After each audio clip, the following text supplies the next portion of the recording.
Out here in the Supercar Street Racing auxiliary bedroom, we have this DJI microphone kit. And we're going to take a look at that right now, but first, we probably need to get a little better lighting in here for this, but here is what's in the box here when you open it up. And there is a warranty scanning code right there as well. Let's get the lights cranked up and take a look at this guy. And this came right out of the packaging with this on the bottom, just like this, and this white cardboard condom box right on top of it. And inside of this box, if we open this up, it looks like we have a nice case here for our DJI mic. And yes, it is a case of having a case, if that's the worst joke ever. Yes, it is.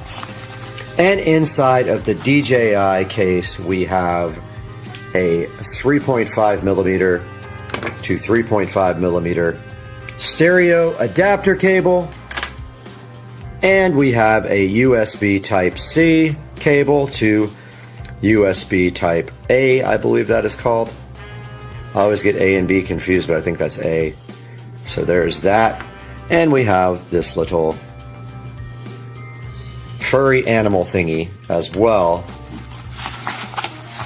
And we only have, we do have another one. I was like, this is a 2-mic kit. There is the second furry animal for the DJI mic. And now let's get this little bad boy out of the plastic condom here and take a look at what is inside this. And let's get some better lighting on our studio lamps. We have opened up our DJI mic kit, and as soon as I opened it up, we saw this amazing little screen on top. And that is interesting. That must mean that this is the charger for it, and we do see that we have a USB Type-C to USB Type-A here that we can plug directly into our side post here on our bed side table. Let's get that unwrapped and get this plugged in. DJI has provided us with about this maybe 2-foot charging cable, and we have our USB side table there, and we did see that this started flashing immediately when we plugged this into power.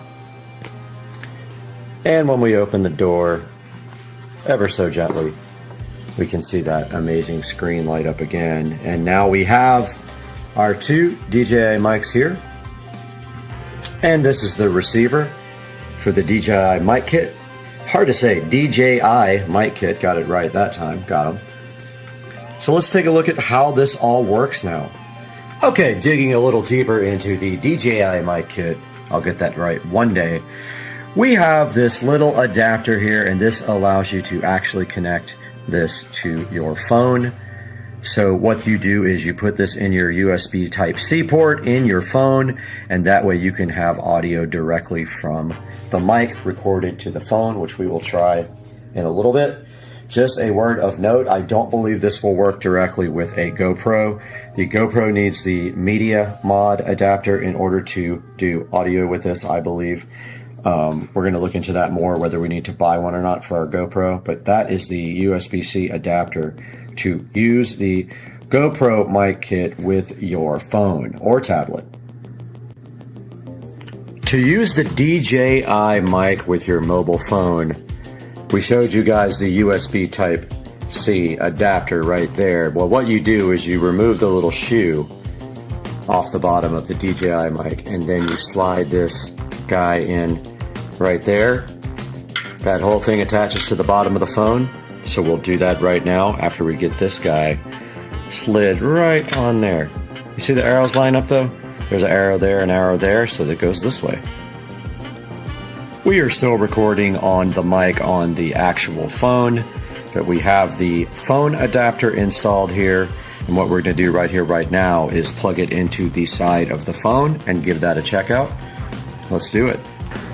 Ladies and gentlemen, we are back, and now we are on the DJI wireless mic as we take a quick walk around the house and put you guys somewhere where we can walk away and test the quality of this microphone. Now we do have the capability to lay down the phone because we have a wonderful kickstand on the back. So what I'm going to do right here and right now is set you guys down and then take a walk and test the DJI mic. All right, I would say maybe we are about 20 feet away from the phone now. It might be a little echoey inside the house. Now I am in the bedroom, so I have probably gone about 50 feet away from the phone now. The DJI transmitter receiver pack, the actual receiver part of it, has a little OLED screen on it that shows you the levels on the microphone. And so now I am back right in front of the phone, as you can see me walking by, going into the bedroom and now into the closet, where we should have a lot better sound due to the fact that we have a lot of material in here. So this is what the DJI mic sounds like, and I keep saying DJI mic sounds like from inside of the closet, which is about 30 feet away from where the phone is actually sitting on the table. And now I am walking back towards the phone right now to grab you guys.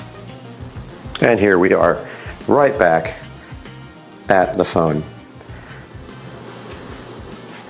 So that is a look at how that connects to the mobile phone, which is what I will be using quite a bit of here on Supercar Street Racing. All right, guys, we have the GoPro out now, so we can make a comparison here and also show you what the receiver looks like when you have it connected to the phone. So you can see here how it slides into the hot shoe there, kind of adapter on the actual receiver. But the front of the phone looks like that. You can see the phone's just pointed at nothing. But what we want to do right here, right now, is take a walk, and you will be hearing audio from the DJI mic while I walk with the GoPro outside. Echo, turn on the patio. And our patio lights came on. And now we are walking around to the Supercar Street Racing Studios in complete darkness because it is 5 a.m. And we will open the studios up and come in the studio, where we will turn on our outdoor lights as well. And there are the shed outdoor lights.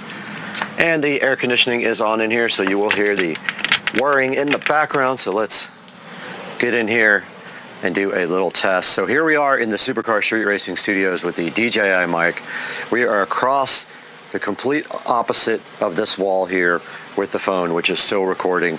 But this is the quality level of the DJI mic, and you will definitely hear that air conditioner hum in the background. And that's the test of the mic so far. Walking back into the house from the studio. And the studio is now locked up, and if you have not seen the exterior of the studio, there is the lighting that I did, and this is still testing the DJI mic, I'll get that right one day. We are back in the Supercar Street Racing abode, and we will go back over here to our phone, which is still recording, and go ahead and stop this down and get a conclusion for this video. Okay, one thing I also wanted to show you guys about the DJI mic is this 3.5 millimeter to 3.5 millimeter stereo adapter cable, which allows you to plug this into any camera or device. With the GoPro, you need the GoPro 3.5 millimeter mic adapter to use this, so you can come out of your receiver right to the GoPro. And here is a good close-up look at the other microphone, the second microphone, right here and right now, if it will ever focus for us. But there it is right there, and you can see it just slides right back in this charger there to charge, and you can see a green light on it now indicating it is charging. Here is the lightning adapter for an iPhone, which I will not be using. And then you can see right here on the back is where you plug this in to charge. And the 4 lights indicating that this is almost charged, probably 75 to 100% charged. And here's the stock shoe adapter that came with the receiver that we took out in order to place this receiver on the back of our phone.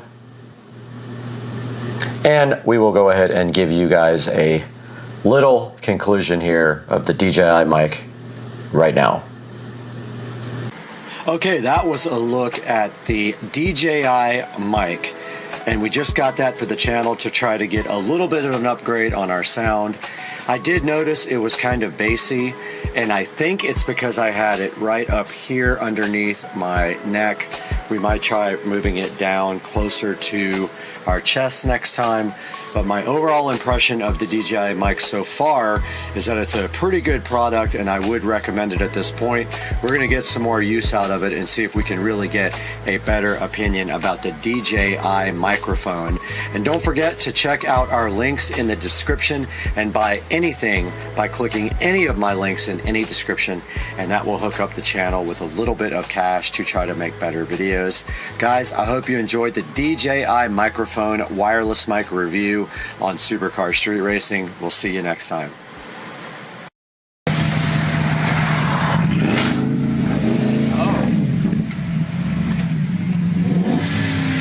That's all I got. A rev off. Oh!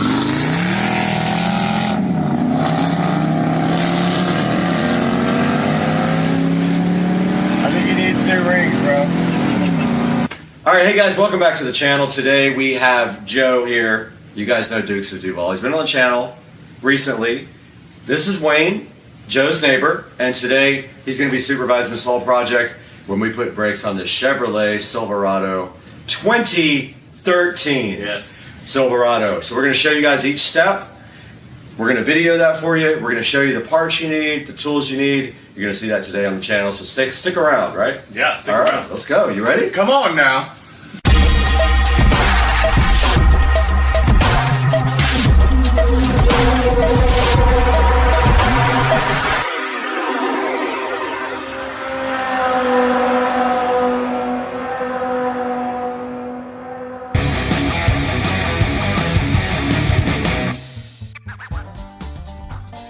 All right, so we just showed you guys this amazing Chevy truck. This is a 2013, which one? Silverado 1500. Does that mean it holds 1,500 pounds of weight? 1500 chicks. Okay, 1,500 chicks in the Silverado. And we got Wayne here supervising. So Wayne, what's the first step to get the brakes done on this Chevy Silverado? I would honestly say to jack the truck up and take the wheels off. So we have to... Helpful to do that. It's going to be a lot of help. So what's the first tool we need in order to get this truck up in the air? I would say air ratchet gun. Okay, right. That sounds smart. Yeah, and just take the wheels off, and then we'll have a good look at the brakes. Okay, so do you have something to get this truck up in the air? I do. Okay, what are we going to use for this? I have a jack. Is this a Pittsburgh 3-ton low profile? Pittsburgh, low It's profile. a 3-ton jack. I mean, hello. Yeah, so it'll. This truck is way less than that. Absolutely. All right, let's do this, guys. You ready? Okay, Get to work. gee whiz, I can't wait. Let's go. Wait a minute. Hello.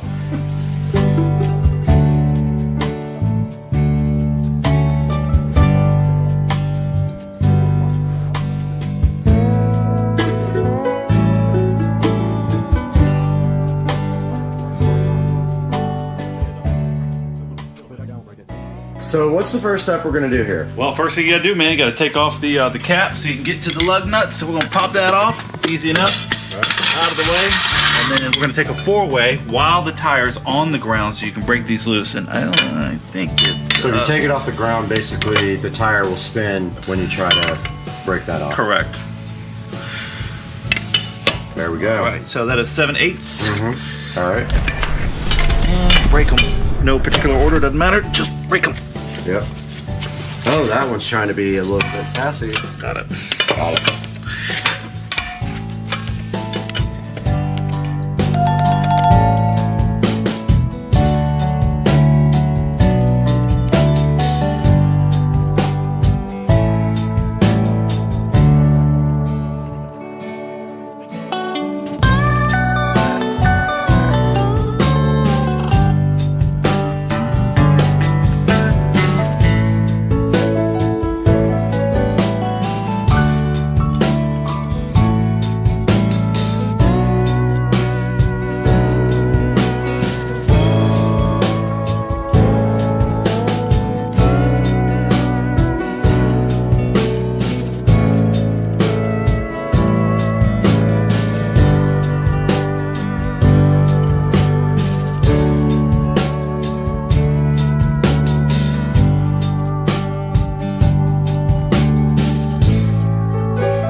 stuff up here. All the rust and stuff. Has these ever been changed? They've been changed, right? Yeah. Oh yeah.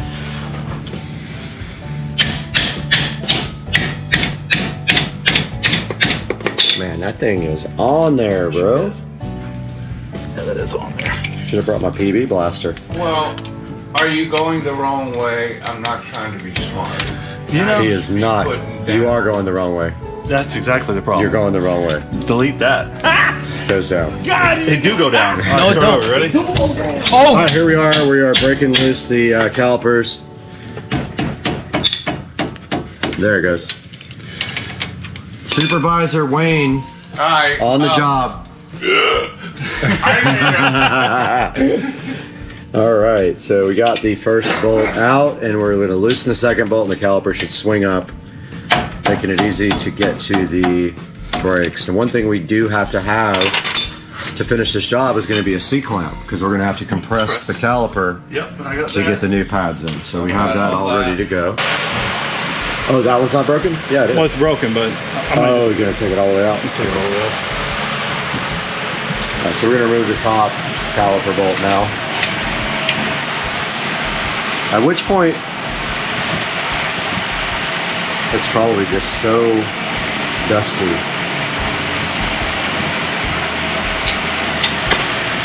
That thing is free, it should come off. There it goes. Center part's coming out. Boom. All right. So yep, Oh, he wasn't lying. the pads are definitely shot. Yep. There's not much left there. So now Hey, do you have any grease for the back of these pads by chance? A little grease I could rub on them?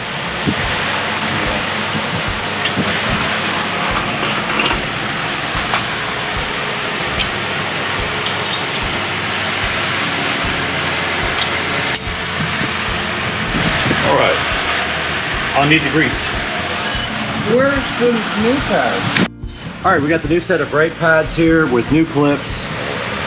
And all we have to do right now is put these new clips in. I think they're all identical, right? Pretty sure. Yep.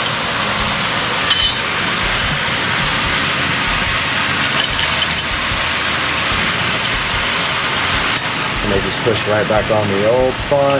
And then all we have to do is compress the caliper and put the new pads in. All right. And so now we have our C-clamps to, I'm gonna add a little grease to the back of these things. yep. And why are we doing that?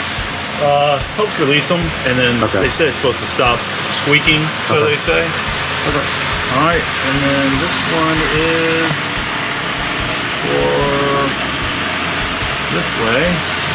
All right, guys, we got the new pads here. We're gonna put a little bit of lubrication on the back of the pads to prevent squeaking, hopefully. And then now all we have to do is slide them in the existing holes, just like that. Boom, done. And this other one. This one. Pop this one in.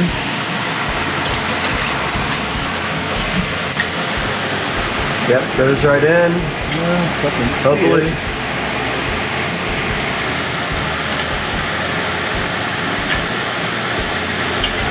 But it's not go in all the way. Tap it down. Tap it in. Tap it in. That was a big tap there. Tap it in. Now that should fit nicely. Getting grease all over it. Wait. You'll have some nice greasy brakes. That's it. All right. All right, that is pretty much it. And now we have to compress this caliper with your C-clamp.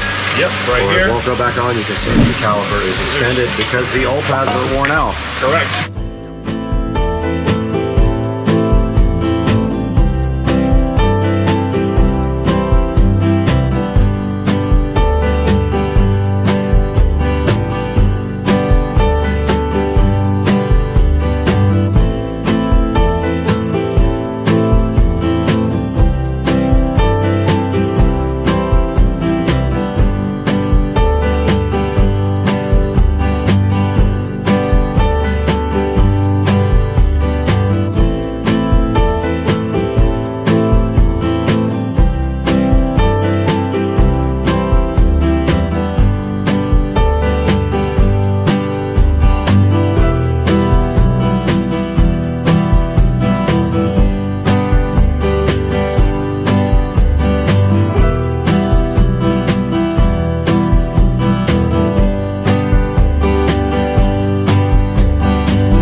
right, so we got our second clamp on here now so that we can squeeze both of them and they don't affect each other, because what's happening is the pressure is pushing the second one back out when we try to do the first one. So looks like we got it that time. That's my aim for sure. That's the hope.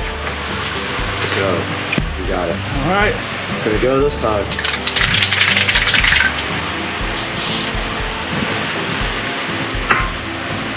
Probably not the best grease, but it's grease, so we'll use it. Yep. And that's it. Lithium grease. It's the best grease you can get. Boom. That's it. That is it. So now we just got to tighten our 2 bolts up, and that job is done. Now, this is assuming your rotors are still within spec. We're not going there today. We're not doing rotors. Nope, they're fine. So yeah, this is just basic pads. Where's the other bolt? Somewhere here we have another bolt. Okay.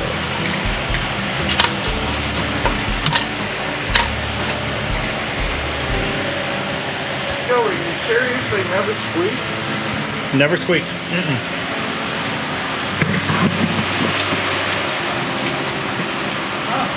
And so what size was that one again? 19 millimeter? 19 millimeter. So you have to have the 19 for these guys.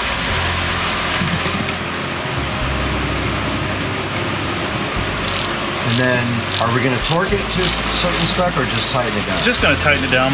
Okay, cool. That's probably a little overkill.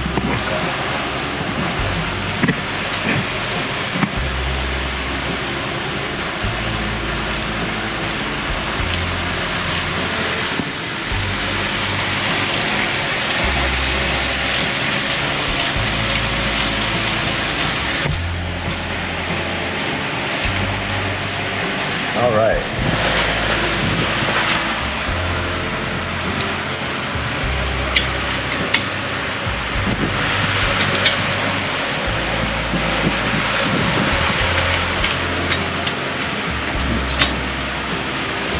All right, good to go.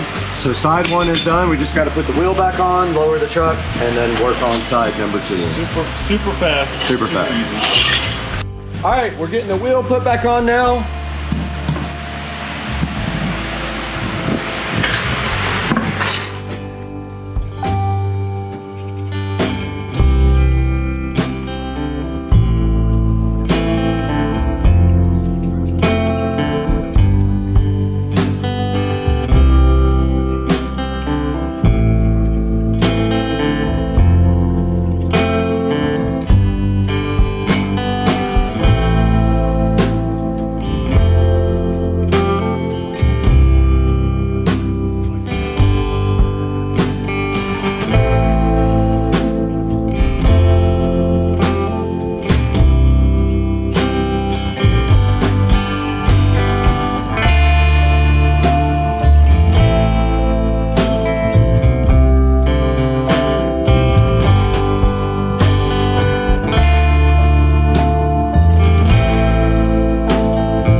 right, guys, we are done with this project for this amazing Chevrolet Silverado 2013. And some of the things that you're going to need for this is the brake pads. These are the Select Best from O'Reilly's. And we also have our clamps here for this. We have a hammer. You're going to need a 19mm socket and ratchet for this. Some grease for the back of the brake pads. A nice jack like this Pittsburgh 3-ton jack. And right here, right now, you will be able to do the brakes on your 2013 Chevrolet Silverado truck, just like we did with Dukes of Duval and Wayne.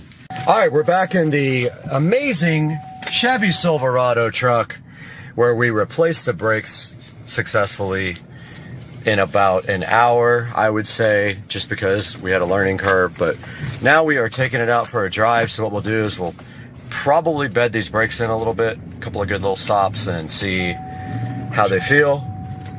And then we're going to put a computer on this thing and pull the OBD2 codes and see if we have any other issues, and reset maybe the check engine light and see what's causing that. And so far, I think that we have a successful brake replacement because we didn't get hit by this guy. It's true. Mm-hmm. And we are going to be showing you guys how to do brakes on a Ford Chevrolet.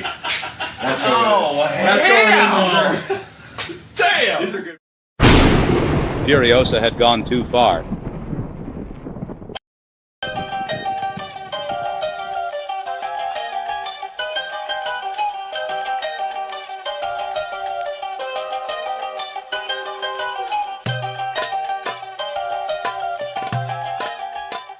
As a child, someone changed her world forever.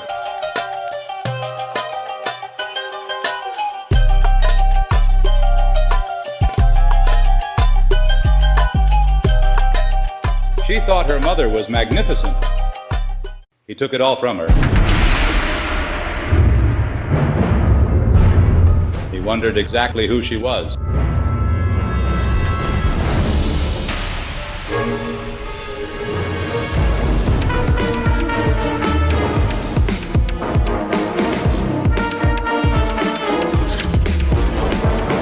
He took her childhood, her mother. Now she wants them back.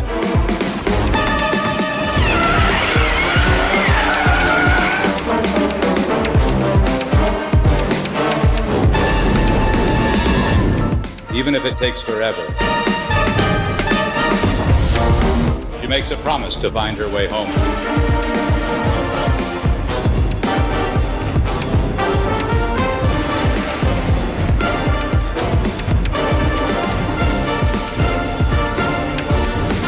She finds him, he's hers.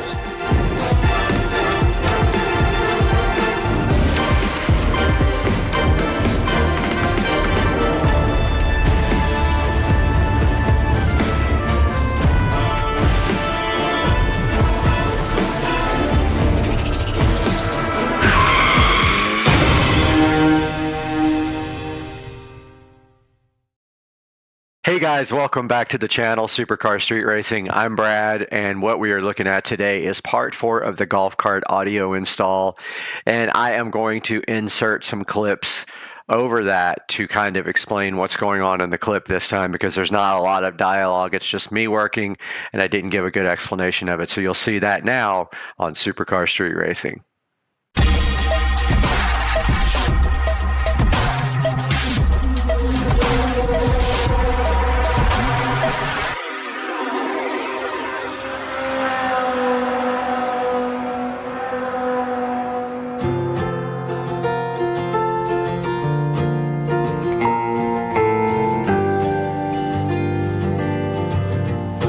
Hey guys, welcome back to the channel, and today, as you can see here, we're going to be working on the golf cart audio system again, and we are doing some electrical wiring. Now this clip you're seeing here is me working in the battery tray, and there are lead acid batteries in that tray that provide 48 volts to the golf cart systems. In order to run the amplifier and everything for the car audio, we want to bring that down to 12 volts. We do have a 12 volt voltage reducer, and this master switch that I am installing is going to drop that 12 volts down to, sorry, that 48 volts down to the 12 volts that we need to run the audio system. I hope you guys enjoy it.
right, we got the power switch in, and now we're going to do some more work on power and things like that.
right here, what you're looking at on the screen now is my Blaupunkt Epicenter. Comes with a remote control for the base knob, and it has a little LED on it. Well, I was going to put this in the dash, but I decided to put it in the back because you really don't adjust it that much. I mean, it would look cool in the dash and all that, but I decided to put it right behind me. I could reach back and adjust it if I ever need to. So what I did was I removed the Epicenter volume control from the actual metal mounting plate, and I removed the LED from that as well. And now I am soldering the LED back to the wire. I made a longer wire to connect the LED to the little circuit board, and I'm soldering that, drilling the hole for the LED, and mounting this stuff in the back of the golf cart.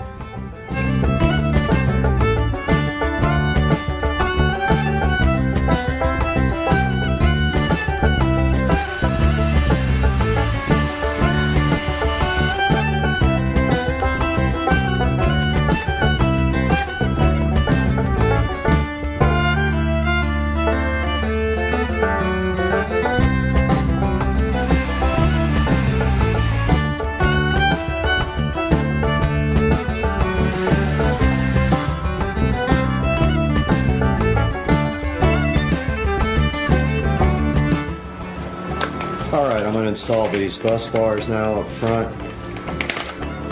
One for positive, one for negative, so we have a place to actually run wiring.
Kitty, what are you doing?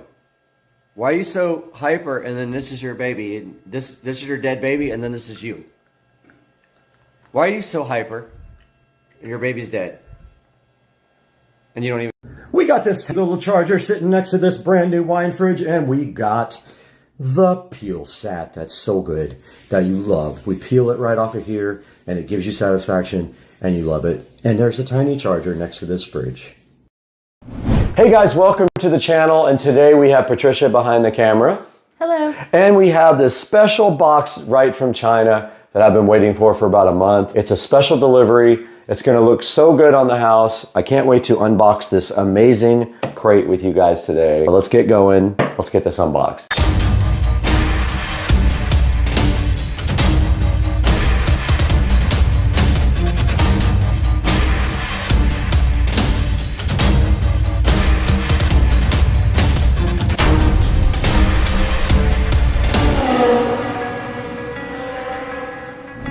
All right, we're back on the channel today with Patricia behind the camera doing all the videography. And today we have this special box that came directly from China. This was purchased off Etsy, and you can tell right here that they have actually packaged this very nicely. It's made of plywood and has like 8 screws in it. So we have our DeWalt cordless drill today. We're gonna go ahead and open this right now and see what's inside because I'm super hyped to get this going.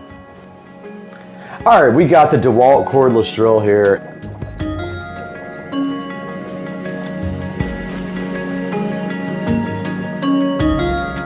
So first thing we have is a kind of a clue of what's in the box, and it is a template.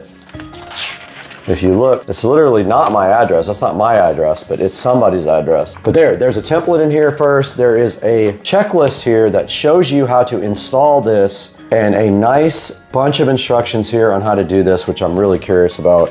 I've always wanted to do this, but I'm super nervous about doing it. This is one of the things I never wanted to do because you have to get it perfect. If it's not lined up perfectly, it's gonna look weird. And then inside the box, this is apparently the transformer. So this is a power supply, basically. And if you don't know what this is already, you will here pretty soon. But this is the power supply, and it looks to be high quality. I was thinking this was gonna be cheap, but the whole kit was about $400. And look, you get this nice, high quality, multi-pin power supply. And it looks like there's a hookup for each number, which is really cool, right? Very cool. Very, very cool. And then inside of this, we have our screws. So they gave us very long screws to put these in. And the nuts as well. You can see right there, got my name on it. This is from Etsy. There's a bunch of sellers that make these. I picked one that had good reviews, and I went back and forth with him for about 3 weeks and finally ordered. So these are the LED house numbers, and they are mounted with the screws right there. I still don't know how. So they give you the template for that though. So you put the template up on the wall, you level the template like this, so you get your level. Once you get your level, and that's how you get your numbers straight on the wall. If you don't get it exactly right, the numbers will look weird. So you got one shot, like Slim Shady. Like Eminem. Yep, just like Slim Shady, dude. Yeah, so basically, all you have to do is plug that in there, and then when you put it on the wall, it sits out from the wall so it glows on the background. So I have kind of an idea of where that's gonna go, but these look awesome. And I do like the fact that the fonts are like, and then the wire just goes through the wall. So basically, you're not gonna see anything but the number. $380, I think, for all of them. It's kind of the typical price for them. The actual plan is I'm gonna put this power supply on a smart plug, so it'll be controlled, floats out a little bit, like maybe an inch, and so it backlights. It looks really freaking cool. Cool, yeah. So let's go outside and see where this is gonna go. And the plan right now is to put the numbers right up here. They should fit right in that space, hopefully. It barely fits. You don't even have to like put screws in it. It's like, Oh yeah. you could just glue it there. To drill through to the other side inside the garage, and then pull the wire, pull the power all the way over to the outlet that's on the corner. So I'm gonna go above the garage door. I wish I could plug it in. Jesus Christ almighty. Got him! Got him! Inside in the garage now, and I wanted to show you guys where this is gonna go. So Patricia, come check this out. So basically, above here to have to come through this side. The transformer will mount up here, and the power goes all the way over here to up there where I gotta still tie the wires up for the access point by our garage door opener, but that's gonna power it. It's gonna have a smart plug on it to turn it off and on with sunrise and sunset. So that's the current plan. How are we supposed to get this through the wall? You have to drill a big enough hole. You do. So here's the deal. See back here? You gotta drill you have to drill 5 of these. It's going to be hidden by the back of this. So when you put this up against the wall, that barely fits. These are like probably a ½ inch too big. And then you drill through, and then on the other side, we'll have the transformer up at the top, tied up nicely with all 5 of these going to it. We'll run an extension cord over. Okay, we're back in the garage now. It's very hot in here, but wanted to show you guys what the plan is in here without dying. But up here, these numbers are gonna be right on this side of the wall, so we're gonna have to drill through this entire, for a couple of the numbers, we gotta go through this whole plate. But my plan is, come through here, mount the transformer right up here, just right here, up to the wall. We'll have all of our wires going there, and then we'll run a power wire up all the way over to our power right there, and then we will have a smart plug probably right here on the end of the power wire. That will be connected to Alexa, and it will come on at dusk and off at dawn, like the soffits and our new LED sconces. All right, we're back in the kitchen. Patricia has all of our house numbers connected, and here's a good look with all of the numbers. 5 connections to the power supply here, and all you do now is just take your lights. Patricia, show them how this would be laid out. So basically, that's what they're gonna look like at night from the road. They're very bright. I mean, you're gonna see these for sure.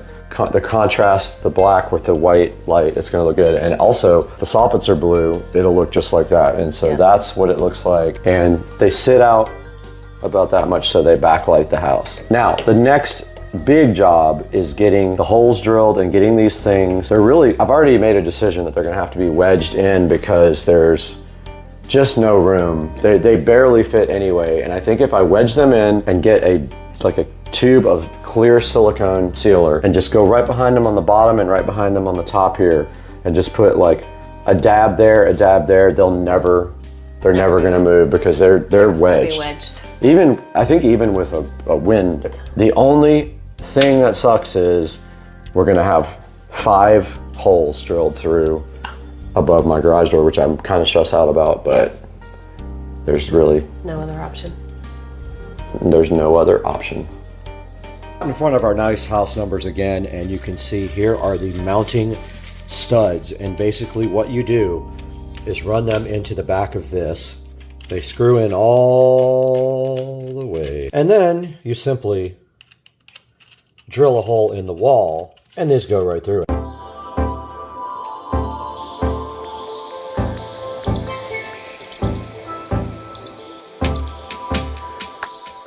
All right, so we have a problem here, Houston. I don't have a big enough drill bit because this has to go through the stucco and all the way through to the garage. So that's fairly large. I would say that's probably a ½ inch, but I'm gonna check it right now. Let me go ahead and look at this and see what this is.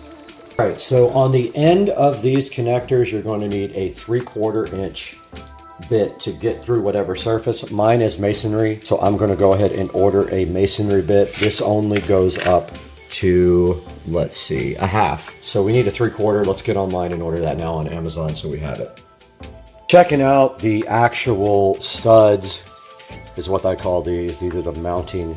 And the more you can get this off the surface, the cooler it looks. If you can get it to stand out like that, or even a little bit less, it's going to look awesome in 3D and it's going to project better on the house. But I think that one of these is just going to be money. I want it to be snug enough where I put a little epoxy on each one, and then it just is perfectly straight and stands up on its own. We're going to go ahead and test on this box. Perfect. So now we know the size that we need for the actual masonry.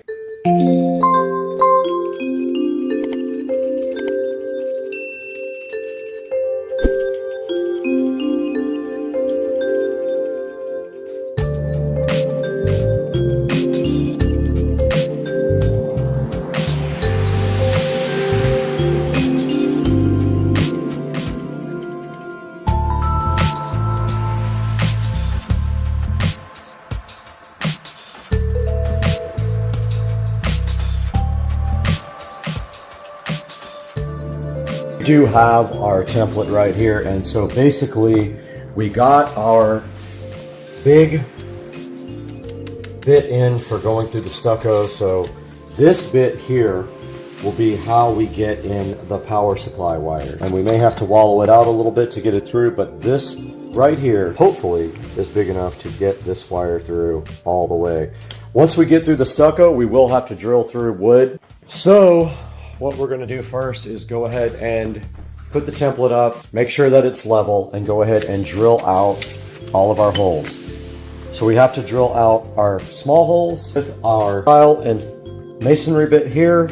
We have to drill our big power holes out, which are the red ones here. These are for the standard bolts. These are for the red ones. So we're gonna drill all that out after we get the template up and leveled. That's also gonna be tough because there is almost no room for this. And there might not even be enough room for this. I might have to cut the bottom of this template off to get it to flush mount up on the side of the house. Let's get out there and see what happens. All right, we're out in the front of the SCSR compound now, and the first thing that we have to do is find the center of this garage door.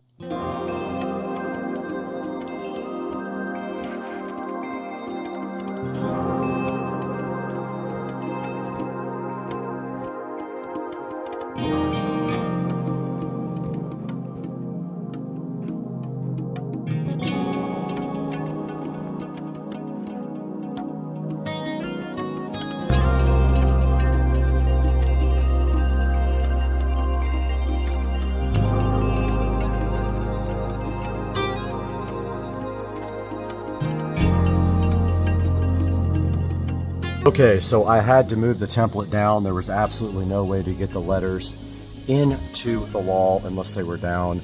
So I moved them down about 1/4 of an inch. I'm hoping this is level. I'm gonna grab my level and find out right now.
Right, I got all my holes drilled for everything, so all we have to do now is take the template off.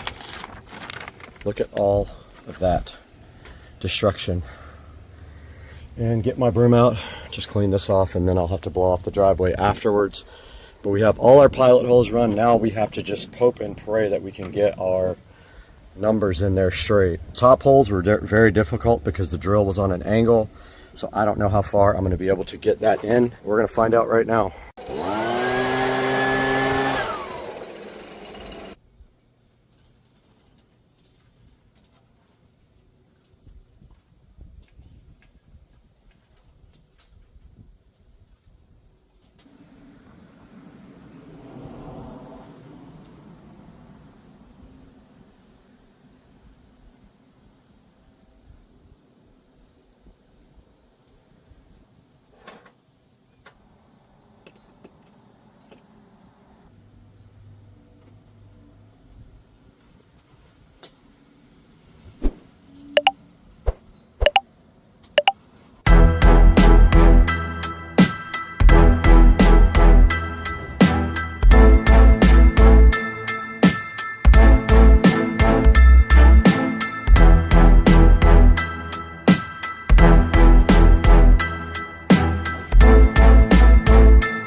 All right, the epoxy plan didn't work out as much as I thought it would. The stuff got everywhere and dried really fast, so even though it says it sets up in 30 minutes, that stuff was set up in like 5. So I've got the Alex fast dry now. I'm just going to go ahead and caulk in all the holes up there and around the screws and see if I can do that without making a complete mess. So I'm gonna get a bowl of water.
Yo, so, all right. So the outside part is mostly done. It's just drying. So now I have to figure out the inside part.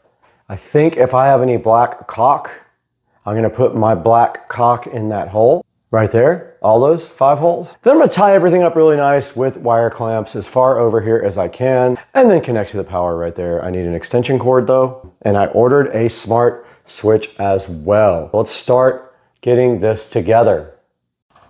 We're inside the Supercar Street Racing Garage now, and we can see here all of the holes that were drilled for the new LED house number. So our first mission today is going to be to tie these wires up nicely and not disturb the mounting that we did on the outside because it is drying. If we move the wires, we might move the actual numbers.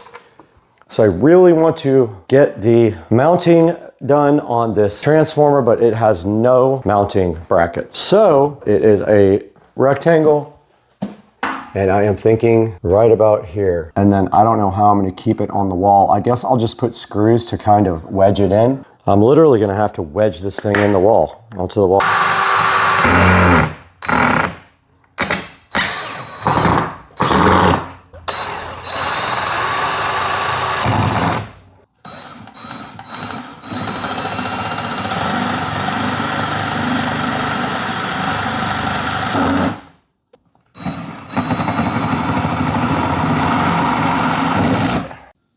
Okay, we do have the power supply mounted now. We just kind of wedged it in there. I'm gonna actually put some of this black caulk around it when I put it in. So next step is to kind of get the wiring done without disturbing the outside, which I am stressed about. Kind of want to just wait so I don't mess it up. But I mean, if I pull,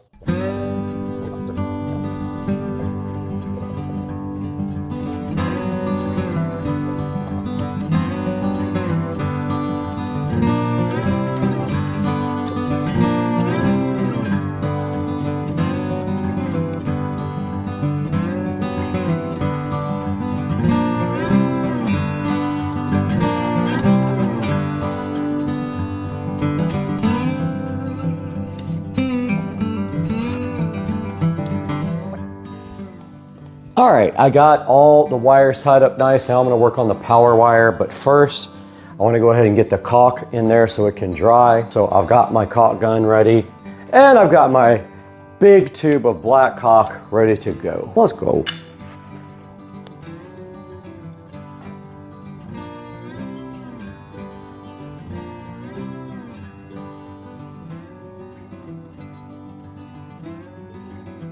Okay, I did ruin my lucky jeans because I'm an idiot.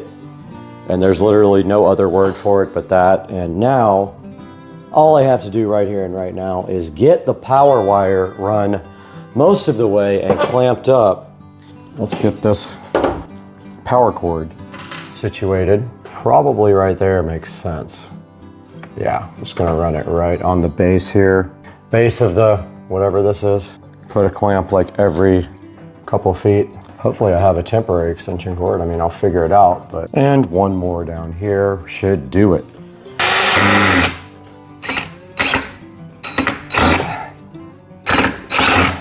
All right, so this thing just needs power to test. And my smart plug will be here probably today. Have to check the order, but let's get some power to this thing and test it. A black extension cord, it's kind of long, but I think I can hide it up here if I put it up here. So I'm gonna go ahead and connect these lights right now. I ordered the smart plug. I thought I already ordered it, but obviously I was drunk because I did not order it. This is a bit too long though, but there's plenty of room to hide it back here in the back.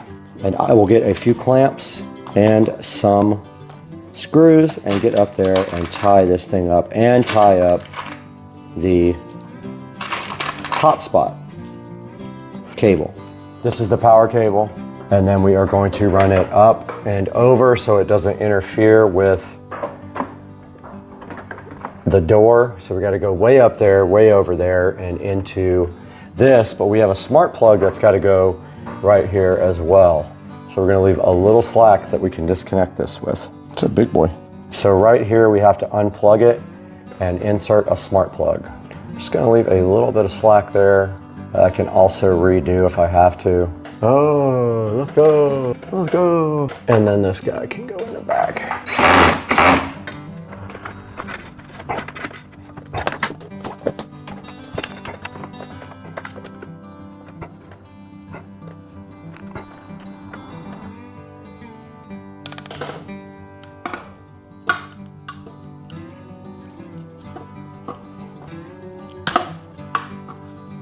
Guys, we did finish this project and connect it to power. Now, this is the moment of truth. Does it actually work? If it doesn't, this was 4 hours worth of work for nothing. Let's see. They are all lit up, so now all we have to do is come check it out at night, and all of that caulk is drying. So we will check back with you guys when it gets dark tonight, but we have successfully finished this project.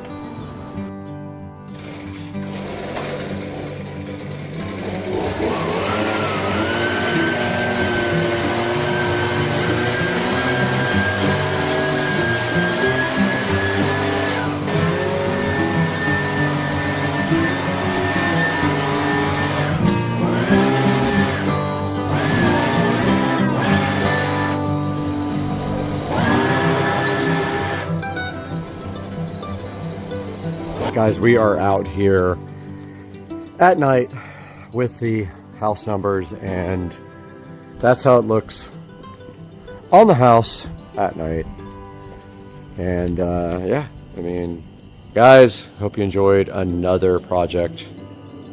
And yeah, it is what it is. It's staying like that. Okay, the final piece of the puzzle for the outdoor lit house numbers came in, and it is a Amazon smart plug. I buy these now because they're just so much easier to set up, and they just go right in and they just work, and you don't have to use a third-party app. They work directly with Amazon. I'm not going to set it up inside the house because I wanted to connect to the Wi-Fi in the garage. So let's get out there in the garage and get this thing hooked up. Okay, I did get the smart plug installed, and it is rather ugly. I will probably paint it black so it kind of blends in, and it needs something to kind of stick up against the wall, like some 3M tape or Velcro. I'm gonna go ahead and set it up and configure it now and add it to my routine for all the rest of the lights. We'll start to the studio with Supercar Street Racing and Brad.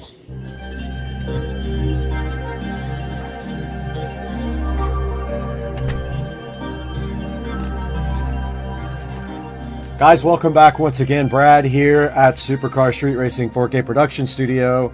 And you saw today that we did go ahead and get these LED house numbers installed on the house. It was pretty easy. It just took a very long time, and they are not exactly 100% straight, even though I followed the template. They're good enough, but the 4 is a little off on the very end. Looks a little bit lower, even though I put that right in the actual holes in the template. So the way these work is you just order the numbers. I'll have a link here on the screen for you. You order your numbers here, and they will also send you a transformer, and this one right here right now is on a plaque, but you can put them directly on your house as well. Guys, make sure you always click through my links when you order products for Supercar Street Racing's sake of the channel, and it just gives me a little bit of dollars to continue what I'm doing here, because I do lose money on the channel. As always, we love your support. We appreciate you, and buy your LED house numbers and drop a comment if you need any help installing yours, and we'll see you guys next time.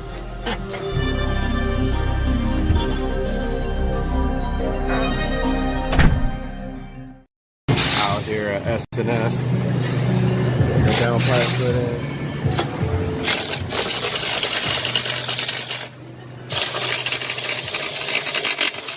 There it is. Get some video underneath the car.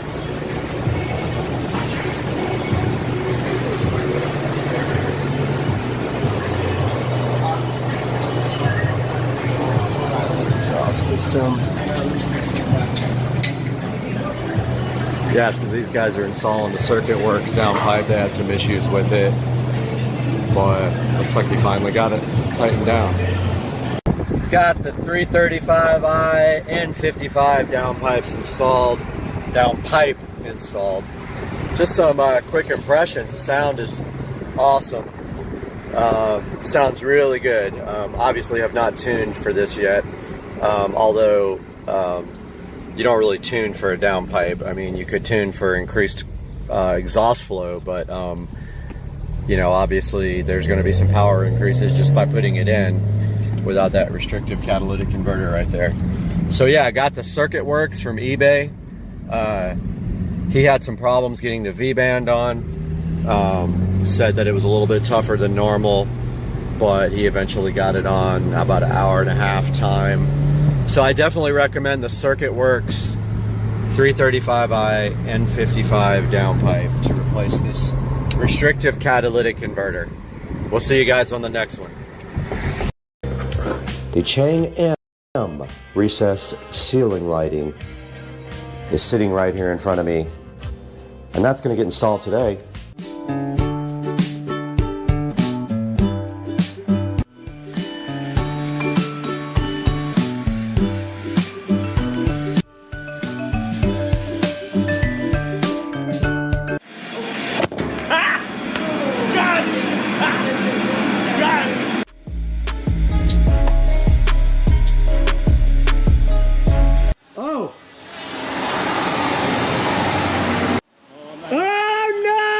Guys, welcome back to part 5 of the garage makeover, and today we are getting everything out of this garage and into my new storage shed. I chose not to build the shed myself, but let's get into it today on Supercar Street Racing.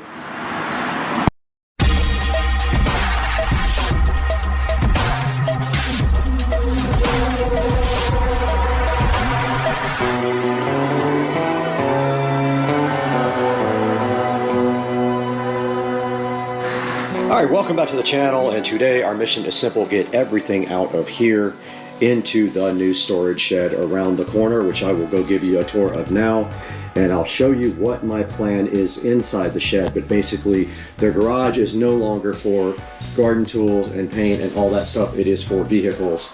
Some tools will remain under that workbench there, but that is all, and then everything else is going straight outside. So let's get to work. All right, we are inside the new Suncast shed. And this is what it looks like on the outside. And it was professionally assembled. It is 7x4. Now, my plan was to go up against the house, but it will not fit. It does not fit underneath my gutters. Unfortunately, it's too tall. If it was 6 inches or 2 inches less, it would have fit. But as you can see, I have already built plastic shelves and place them in here to start the process of getting everything out of the garage. And this top part of the shelf will not fit. It is too tall. It would fit here up against this wall, but it will not fit on the sides. And in the middle here, I want to put up my hanger rack and hang stuff off of this guy. So that is what we're doing now. We're slowly getting stuff in here, and I'll take you guys through that process.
So these things work awesome, but I don't have any more of them, and I'm not going to run to the store to get any. I kind of want to reuse my hanger system here that I have, but there's only a few screws up here, and I'm hoping I can just unscrew these and use a couple of those and maybe some short fat screws to hold this up.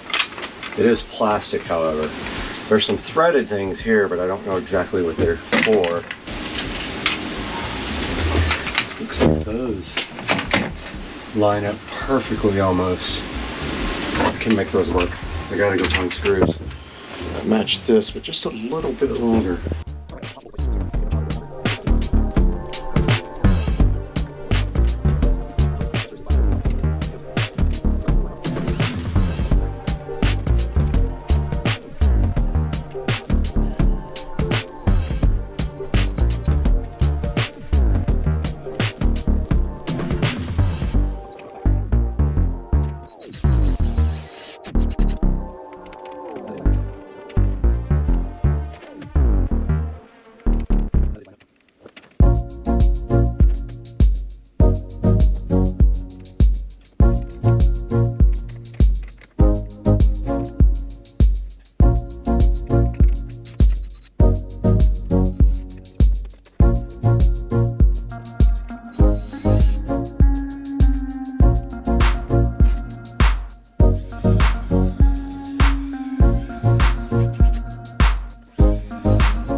we got to go ahead and start getting our garden tools in here now that we have a place to hang them.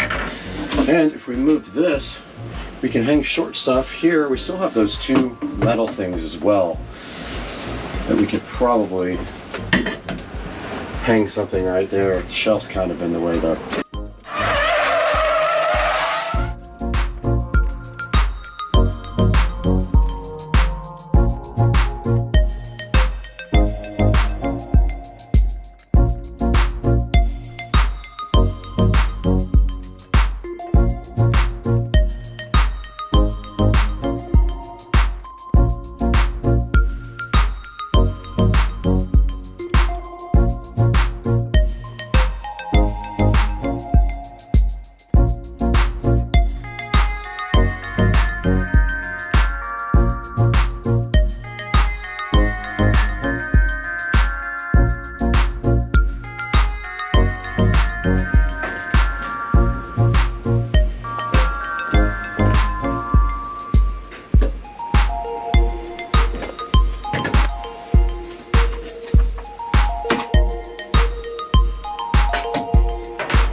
Alright, I got my label maker here. Let's go ahead and get these shelves labeled as best we can.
So the next piece of the puzzle is this TP-Link smart dimmer plug. Now what happened is this thing drew so much power it burned out a regular smart plug. This is designed for high power, so I bought that. I've already set it up in the app. I need to get up in the attic and plug it in and see what the minimum light level is, but I think these hex lights can be dimmed. If not, they'll just come on at 100%, but let's get up in the attic and get this thing connected. So this worked once and then burned up, so absolute garbage. So that's going back to Amazon, and I gotta find something different. Little update, I ordered 2 non-dimmer smart plugs of the same brand, hoping that I will split the circuit. I'll do the outer ring on one and the hex lights on another, and run 2 heavy-duty extension cords to the outlet in the attic. That does it. Now, let's get this place cleaned up.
Alright guys, that's going to wrap up this part of the series, and we have successfully done hardly anything except clean out the entire garage of all the crap that was in here and moved it out into the new shed. We also now have to get our new smart plugs in for our hex garage lights. Welcome back once again to Supercar Street Racing and the 4K production studio. We're out here this morning in the freezing cold, trying to bring you this video about this Suncast storage shed made of resin, and I wanted to give you guys a little bit of insight into my experiences with the shed. So I did have this thing professionally installed. I wasn't in the mood to actually get out there and put this thing together with one person, and they came out and then they got it done in about 4 hours. I did see they had a little bit of difficulty, but nothing too major. They just kind of had to figure everything out as they went. And taking a look at the shed right here, you can see it is built very well. It's a well put together shed, very solid, doesn't feel flimsy at all, and it does have really good reviews over on Lowe's.com. So some of the things I wanted to talk about with the shed is just kind of like what the inside is like. So basically, it is just plastic all on the inside, but on the back wall, it does have a metal strip across the top that you can use these little clamp-like holders to put garden tools on. And they do say in the actual Q&A here on the Lowe's site that they make accessory kits for this. And so you can buy things like shelves and things like that to mount your stuff in the garage. It is kind of a roomy little garage at 7x4. I got 2 shelves in it, although I could not get the whole shelves in. These are the HD shelves from Home Depot. I couldn't get the whole shelf in. I had to take the top of each shelf off so I could get one on each side. These are the HD plastic shelves at Home Depot. And so I was able to do that. If you put the shelf on the back wall, it will fit the whole entire shelf. But just one thing to be aware of, if you have any kind of elevation next to your house, like if you have concrete or anything like that, or if you have to put this thing up on a pad, it would not fit under my gutters by about 1.5 inches. It was very close, but it just would not fit. So beware, if you're going to try to put this thing up against your house here, the very tip of the roof here is supposed to be 8 feet, so measure ahead of time if that is your plan. Now notice here they have it on a 2-story house right here, and it fits no problem. Also, just note the front here, it does have a door here that opens up both ways, and on the left side door, so this door here, it has metal latches at the top and the bottom to keep it open and closed. So you just push a little metal thing in at the top and one at the bottom, and that part stays closed. It does have the capability to be locked right here. You can see this area right here can accept a regular style lock, as we will show you right here. See how the latch just basically closes and then your lock goes right through it. It does have a vent at the top. And checking right here, you can kind of see the way the inside is. There are some threaded holes in there that I'm not sure if they're for the accessory kit or what they're for, but like I did notice that there's a capability to screw something into the wall at various places where you see some of these holes. Now what I did was in the back of the shed right here where you see this ladder, I bought a garage organizer thing. It's like a rack and it uses gravity to hold up poles. I will link that in the description and also a link to the Suncast shed. So please like and subscribe and buy this shed through my link if you can. And like I said, this thing has actually awesome reviews. It is $799, $850 something with tax. And if we take a look right now, it's got 51 reviews. 65% are 5-star, 4-star is about 25%, and 1-star down at 4%. And taking a look at the Q&A, if I can get it to open here, there are things like how many hours to put the shed together. It was about 3 hours with 2 guys, 2 professional guys. I need a platform build diagram. You don't need a diagram to build the platform. Measure the bottom of the shed, put 4 pieces of wood together, put a piece of plywood on top of it, and you have your shed built. So it asks if you could paint it. I would not paint it. It's made of resin. It probably won't stick. The doors, keep another thing in mind that I did find out. If you are going on a slope, the doors could rub the slope, so just beware. If it's too much of a slope, the doors may not open. The box is very heavy. It took about 3 people and a forklift to get this box onto the trailer, and it is very large, so have it delivered is my advice. So it says you can anchor it to the concrete using masonry fasteners. And it withstands up to 65 mile per hour wind, so not a hurricane rated shed. Oh, here are the actual accessories, and I will actually put these in the description. Some people asking, does it need a foundation? It does require a foundation. You need to put it on at least concrete, if not build a concrete pad or a 2x4 and plywood stand for it. There's the dimensions if you're wondering if it will fit a washer and dryer. Come into the Q&A. I will link this Lowe's in the description, the Lowe's link, and you can come into the Q&A and measure this. It's 6'10" wide by 3'10" deep. The shed is 3 different colors, absolutely. At the peak, it is 8'2". If your house is over 8'2" underneath the gutter, you can't slide the resin Suncast shed up against your house. I ended up putting mine on the fence like you saw and facing away from the house, and I'm worried about water running into it. If it becomes a problem, I'm going to pick it up off the ground and build a little base under it or get some feet under it. I mean, you need a full base under it. You can't just put corners because it's got a resin floor, but it would buckle if you didn't have it fully up in the air. Another person asking about the shelf kit. I will also put that in the description. And can you put a rain diverter under it? That would be a custom thing, and I would not recommend it. And let's see if we actually find this product on Amazon and see what the ratings look like there. And we do have it on Amazon, and it is quite a bit more expensive here. It is $1,148 compared to very much cheaper, $799 on Lowe's.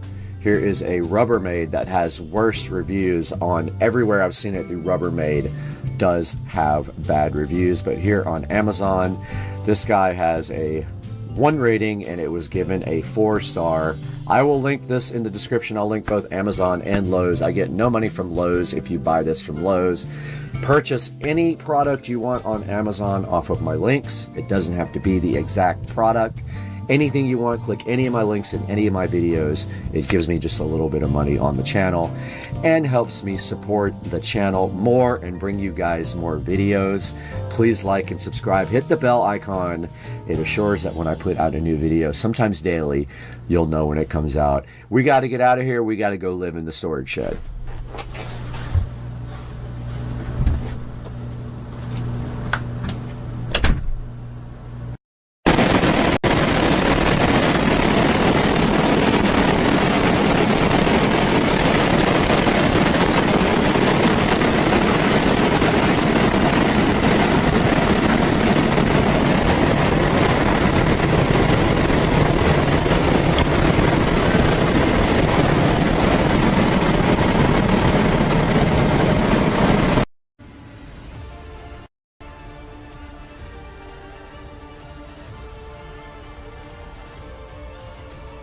Waiting for me on TV up here. Come on now.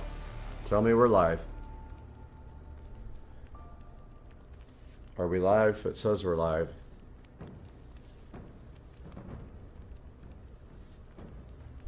Aha.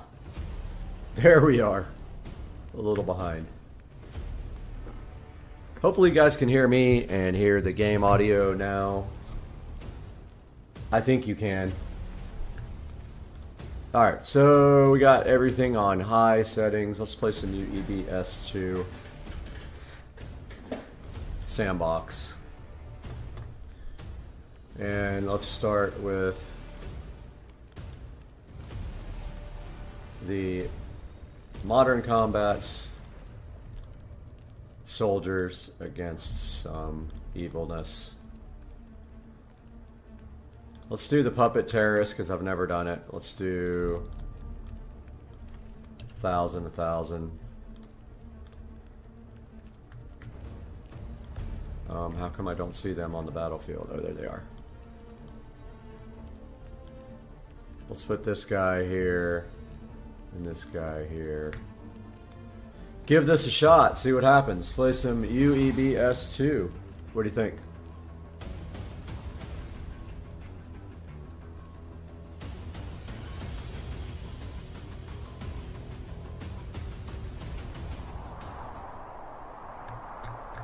Alright, so did I pick the wrong... Look at the map's got a thing around it. Yeah, I don't know what happened there. Let's get a better map.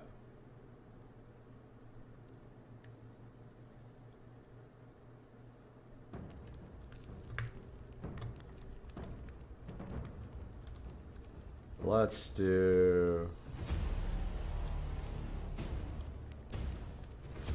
Highlands.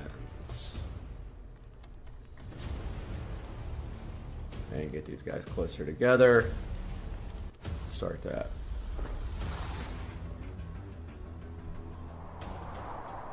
Alright, so here we are in the Highlands. We've got our ghosts and our modern soldiers here. There's 1,000. 1,000 there. Kind of curious to see. I've never seen the ghost before. This is kind of new. Let's see what happens.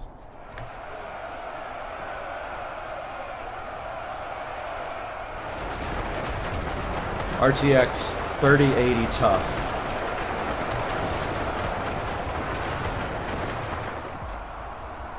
Wow. So that was an absolute slaughter. I was actually looking for the volume control. But these puppet terrorists won. Turn down the volume of the game a little bit.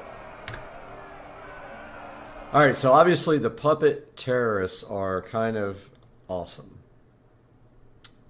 So Let's I mean, we need to up our game a bit with the soldiers. They just they couldn't handle it. Let's go 5,000.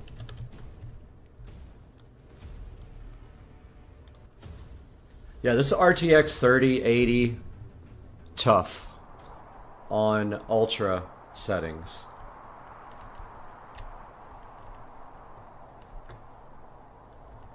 So there's our soldiers.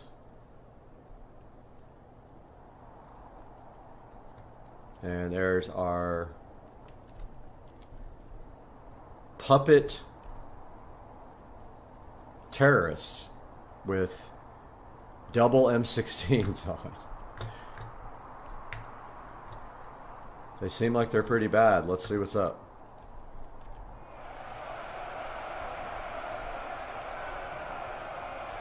So they're outnumbered 5,000 to 1,000, and already are just tearing up our soldiers here. Look at our soldiers. Are destroyed. Guys over here are still shooting. All bloody. It's hilarious. I love this.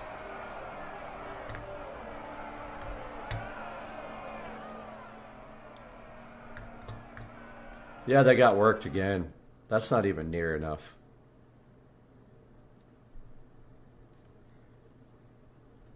Let's try a little bit more soldier action. Let's do 20,000. We haven't even started to get the puppet terrorists a challenge yet.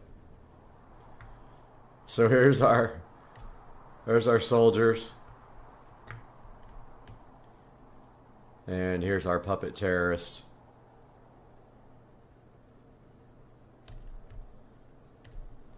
And let's see what happens now. There they go.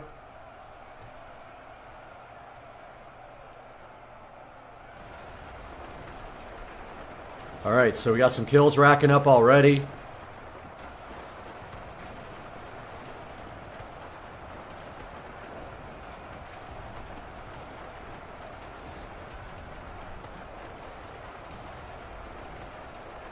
And they are getting absolutely destroyed again. Actually, we won. Modern soldiers beat the terrorists. Okay. So it took 15,000 soldiers to beat the puppet terrorists. Let's give the puppet terrorists a little bit more of a challenge. So let's go to fantasy. No, let's not do fantasy.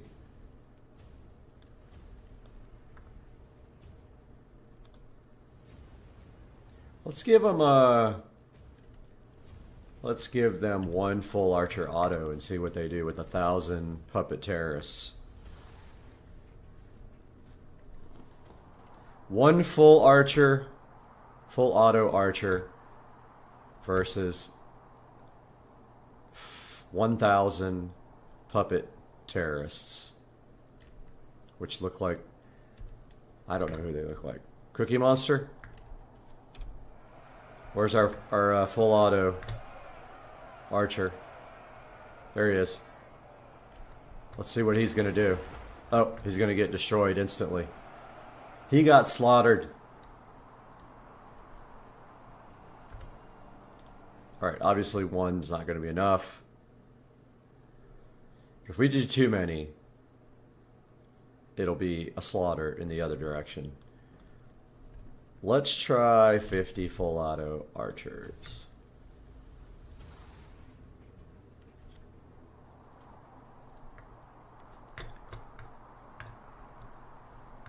And here we go.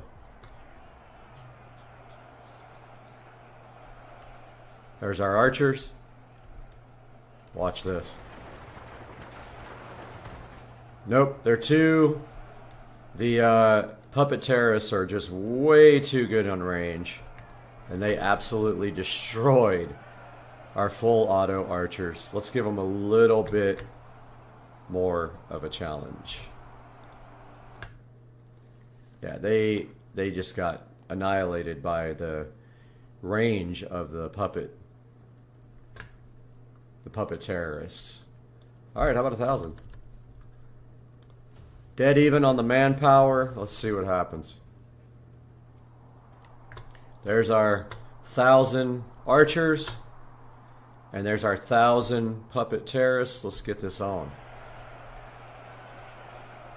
These guys have a crazy good range, these puppet terrorists. Already just working.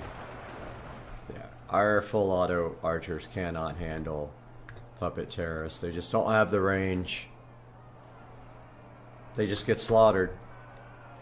These guys are still chilled. Too funny. Alright, let's change our puppet terrorist opponents here. They seem to just work over pretty much everybody they fight. Let's do...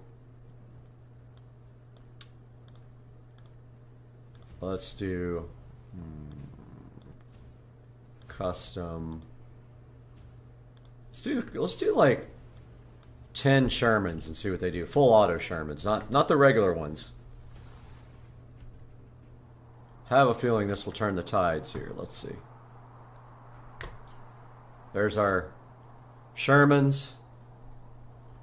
And there is our... Oh yeah, that's what's up. Oh! They're flying! They're flying through the air, look! Oh my god. They literally are still coming down from space. That was freaking epic. I think they're still coming down. Are they seriously in space? Look, the kills are still coming. And I don't see anybody. That was amazing. I got to see that again. That was literally the coolest thing ever. Like, they were coming down from space dying. This was cool. Let's do 10,000. Till our computer can't handle it anymore. I got a pretty powerful machine, 64 gigs of RAM, 3080 tough. But at some point, we got to go over here because this was so cool. Like, these guys got launched. Watch this. They go, look. Look at this. So they're getting launched into space, and as they fall down, the tanks are shooting them again and killing them, and they're just coming down from space. Look. It's raining puppet terrorists. Look at this.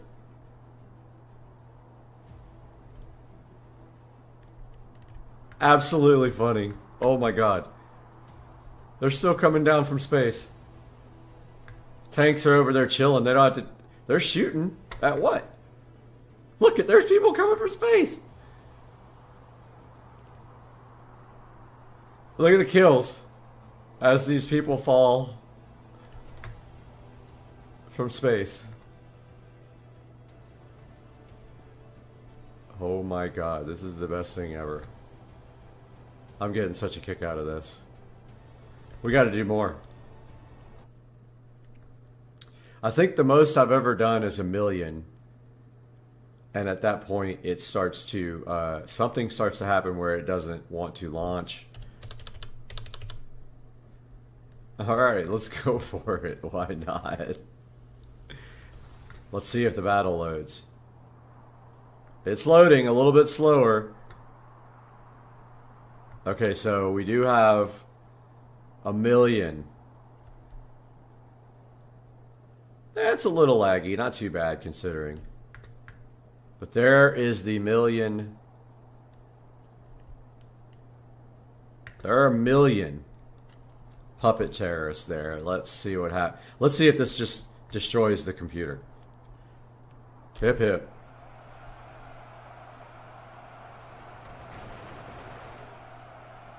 Okay, look at the launch into space. Oh, our guys are coming back. Our guys are coming back, but they are getting ragdolled into the atmosphere right now. Look at this. There's our Shermans. We're down to 4 Shermans. Look at the death toll.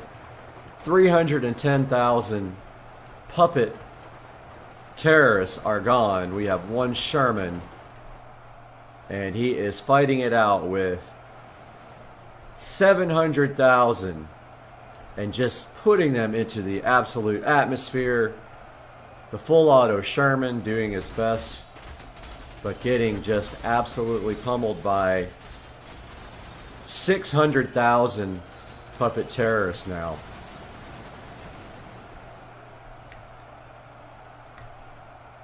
Where is the rest of our tanks?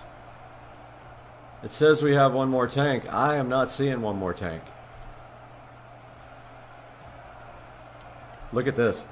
The game is super confused right now. There is absolutely nothing left, but they think that there's a tank right there, and they're all just trying to get the tank. This is amazing. Look at this. They are so confused about it. A bunch of cookie monsters running around, thinking that they're attacking something, but they're actually just confused in a big group. Oh my god, this is great. Okay, so they were able to overcome 1 million puppet terrorists is what they're called. We're able to overcome our 10 full auto Sherman tanks. So let's put, I don't know, let's put some full auto archers in there. Why not? Let's put 50 of those in there too. Let's see what happens. Here we go. Let's see who's going to win this. 1 million. 1 million puppet terrorists. 10 Shermans. And I don't know where the full auto archers are. I didn't even place them. They might be off the map. Look at the carnage and the launching of the full auto, of the puppet terrorists. I guess I should have been more aware of where I put the full auto archers, because I don't even see them. Look at our Shermans, full auto Shermans doing damage here. They got 300,000 kills on our puppet terrorists. I don't even see Team 3. Maybe I didn't add it. Let's go back. I don't think I added Team 3.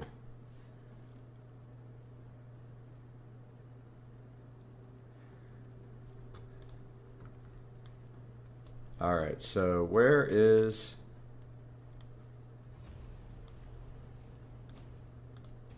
So I don't even see Team 3 on the map. Alright, well let's give the tanks a little bit more of a go. Let's give them 100. And let's... Okay, yeah, so it just split them into the same team. I see now. Alright, I got it. Alright, so let's add to Team 1. Team 1 can have some full auto archers. Let's give Team 1 50 Sherman tanks. Full auto Shermans. Let's give Team 1 100 full auto archers and see if they can make this battle a little more even. Here we go, guys. This is awesome. I'm hyped beyond hype. Alright, here's our team. I don't know. I don't see the rest of the team. So odd. Look at the firing coming from the puppets. And our tanks are not in range yet, but our puppets already have kills.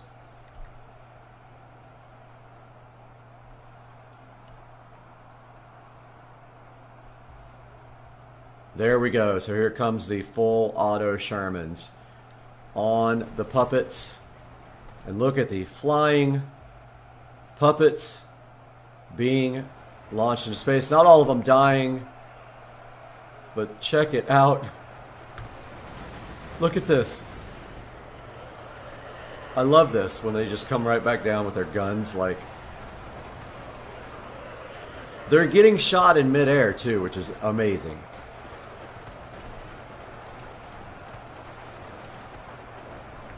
See how our Shermans are doing. Look at that guy fly right into the middle of the action and then get rolled over. We got puppet terrorists rolling right into the action here. And they are getting absolutely killed here. The puppet terrorists are up to minus 500k, and the Sherman, full auto Shermans, are ripping them into atmosphere. Look at them flying everywhere.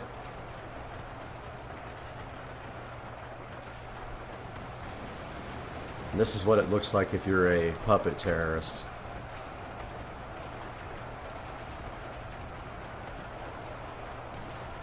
Not looking good for you on your puppet mission here, is it? This is what happens. They just get... I think they're making noises too, like, our tanks don't care. Look at their guy flying way back there.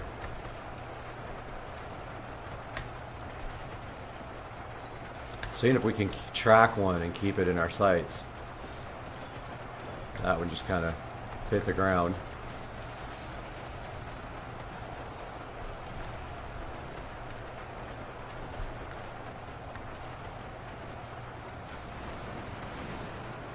They are just slowly getting cut down. Let's go back and see if I can figure out how to add the other two teams, because we might need to help the puppet terrorists now. Team 1, Team 2, Team 1. Yeah, I don't get why it's not showing me this red. Like, I see the first two teams, I see the green, I see the blue. I'm not seeing the red going into the battle. These maps are huge. Watch how far you place your armies apart. Where's the red? Watch this. So if I add... Ah, there's red. Okay, let's shrink that to Team 1. Give him full auto archers. And give him, I don't know, 500. Oh, there it is. It's just tiny. I was like, where is it? I can see why now. Okay, so this guy needs to actually go to Team 1, so let's put him back here. Give him some cover. So now the cover will come from the tanks for the full, or for the, no, we need these on the green. What am I talking about?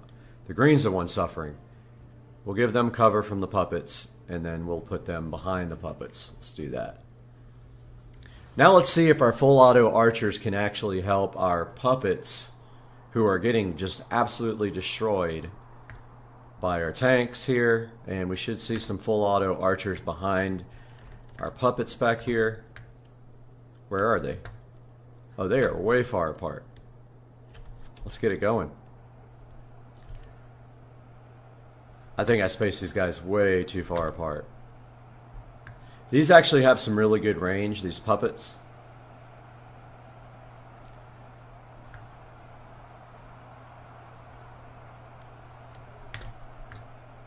Yeah, let's get those closer together. I spaced those too far apart. Sorry, guys. Let me get those moved in a little bit closer so we don't have to wait all day. That's more like it. Start battle, brother. Let's go. Let's go, brother. All right. Now let's see where we are. Oh, yeah. Our full auto archer should be back behind. Oh, I forgot to move them forward. Look at the carnage.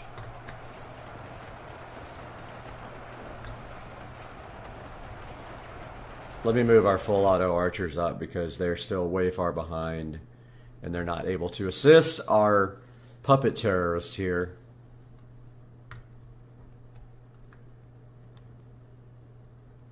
Okay, yeah, they're pretty close.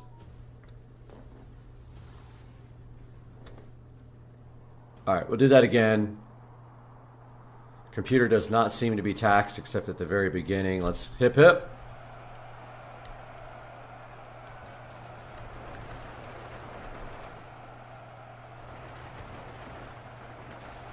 We don't even have our full auto archers in range yet, and already the tanks have 230,000 kills, and we have a rain of puppets.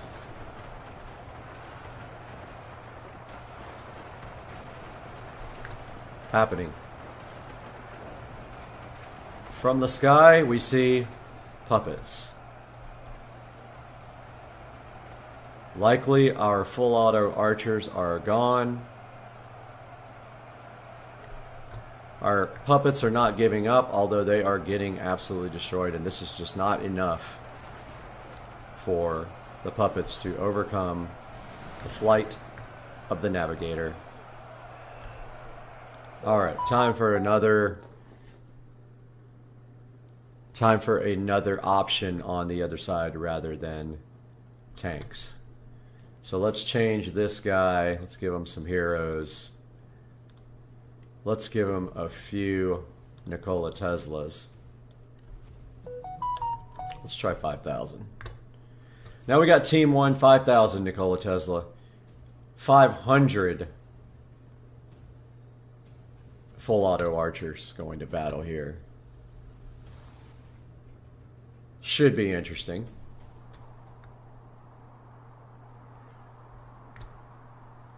There is our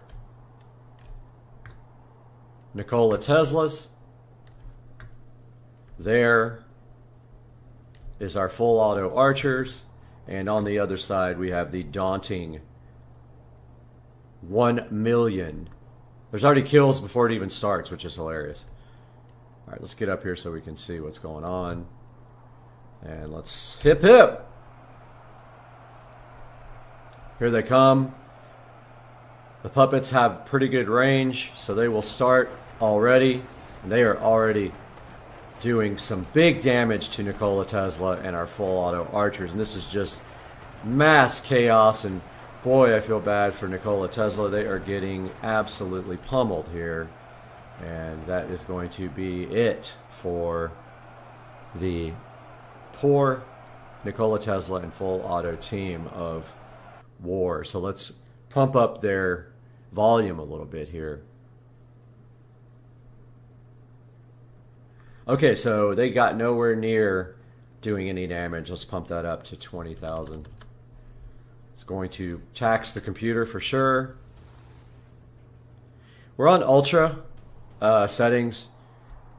Oh, I forgot to turn the water cooler up to full blast, so we'll do that. That'll help with the throttling temperatures on the GPU.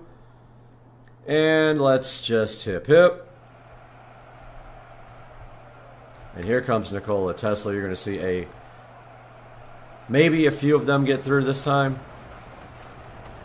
And the puppet terrorists are already doing damage to our Nikola Teslas. It's just an unbelievable death sight here. And our poor Nikola Teslas cannot even do anything due to the massive onslaught of the puppet terrorists. Nothing.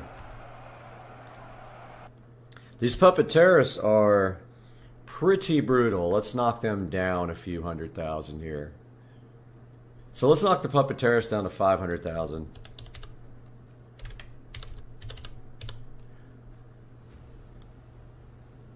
Let's give them a few more full auto archers. Let's make it 10,000. Quite a few less of people on the field. So it should be less taxing on everybody and the GPU, which the GPU is fine right now. But here comes our army of quite a few Nikola Teslas and full auto archers who haven't even fired yet. They are already getting cut down.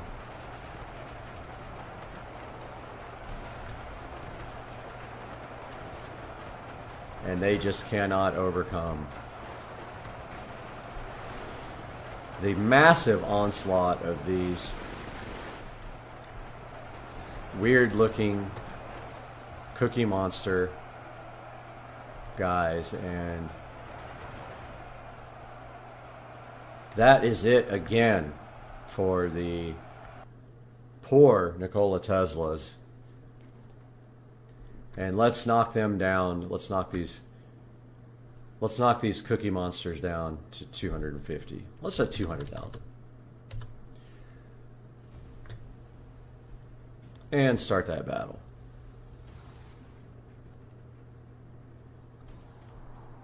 Computer still not having an issue. I think turning on the fans.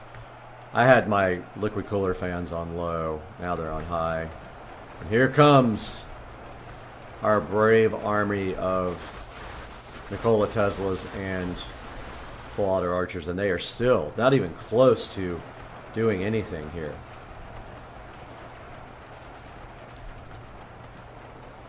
It's going to take a lot more of them or a lot less of the puppets.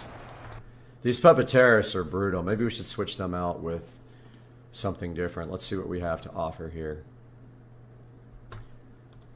So we've got standard zombies, we've got ghosts, we got the Juice Man, which I think is Kool-Aid guy. Let's try Kool-Aid guy.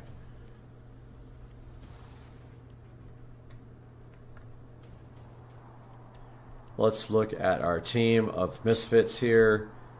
There's all our full auto archers, all of our Nikola Teslas. And on this other side, we have a bunch of Hey Kool-Aids with a bunch of ice cubes on top. Now let's see what they can do from this side.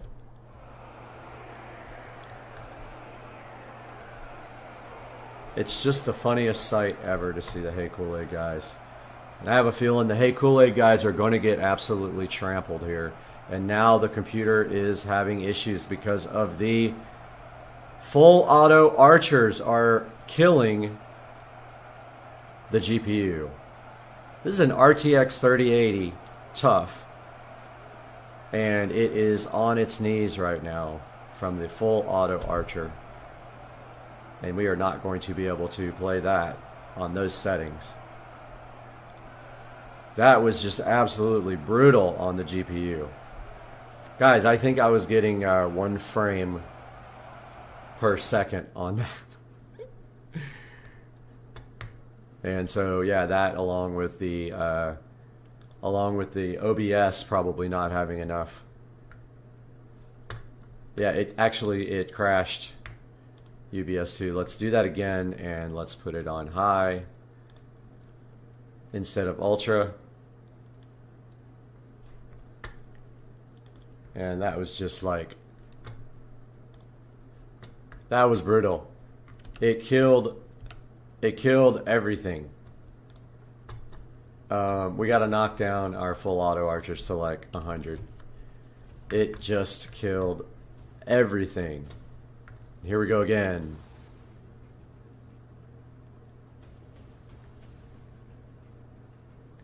And it did load properly. As soon as our full auto archers started firing, that was it. It was like, nope.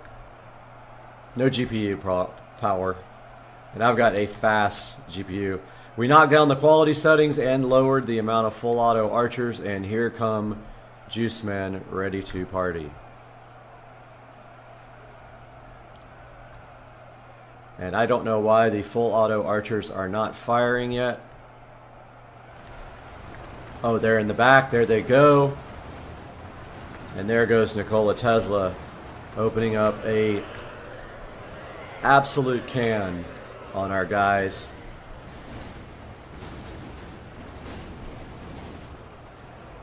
We have a lot of Kool-Aid guys, though. A lot. And there's some full auto archers doing their damage. And you can see our Kool-Aid guys are bloody here.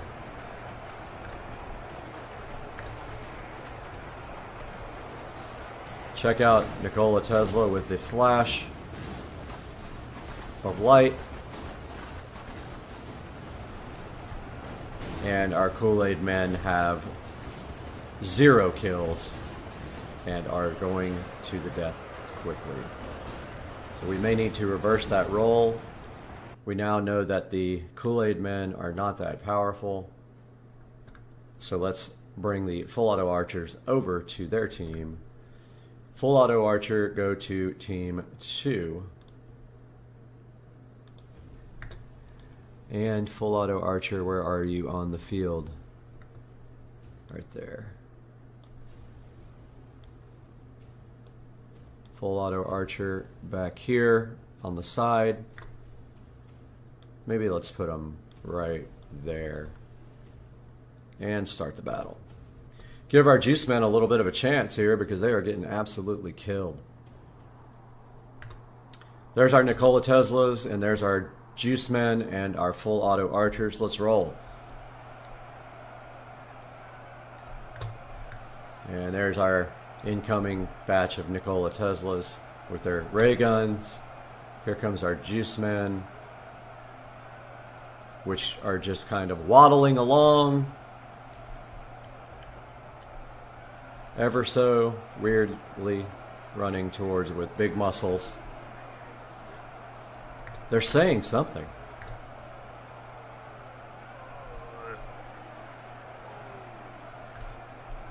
I can't hear what they're saying, but they're talking.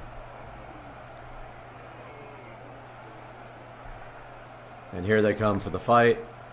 And they are getting pummeled. Where's our full auto archers to save the day? Right there. They go. And they are giving Nikola Tesla hell over here. The full auto archers. Check them out. But our Kool-Aid guys are very tough to get kills with. Very easy to kill, it looks like. But this is a pretty even battle. It's almost dead even right now. There's our Kool-Aid guys. They're like making an O sound. And they are getting overtaken by Nikola Tesla here with the ray gun.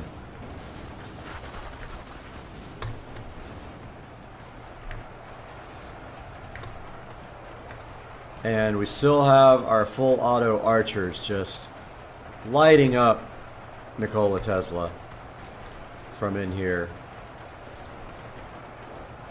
Look at the full auto archers go. Look at that battlefield, guys. And there is the strength of the full auto archer. Let's go.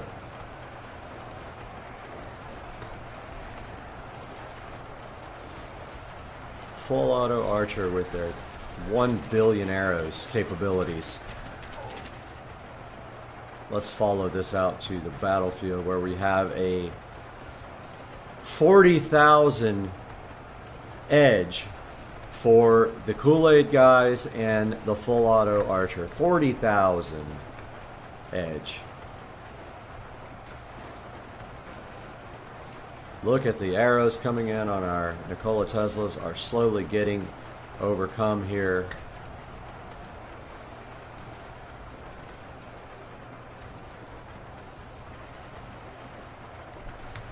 And that full auto archer is doing the trick, or was doing the trick.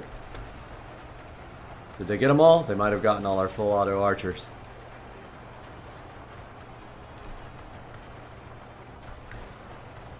I think that they have taken out the full auto archers, which means that the Kool-Aid men are in trouble here. Oh, no, there they are. Our Kool-Aid men still got a chance as long as we have these guys in the fight.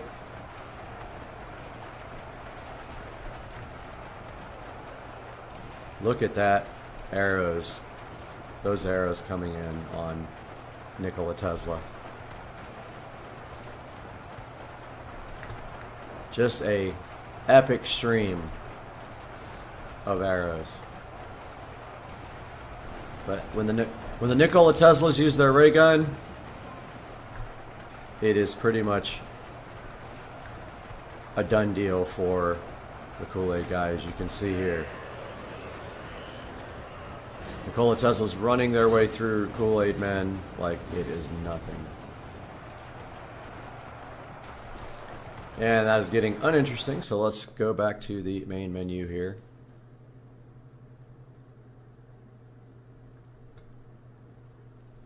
And let's change the map to the city of Troy.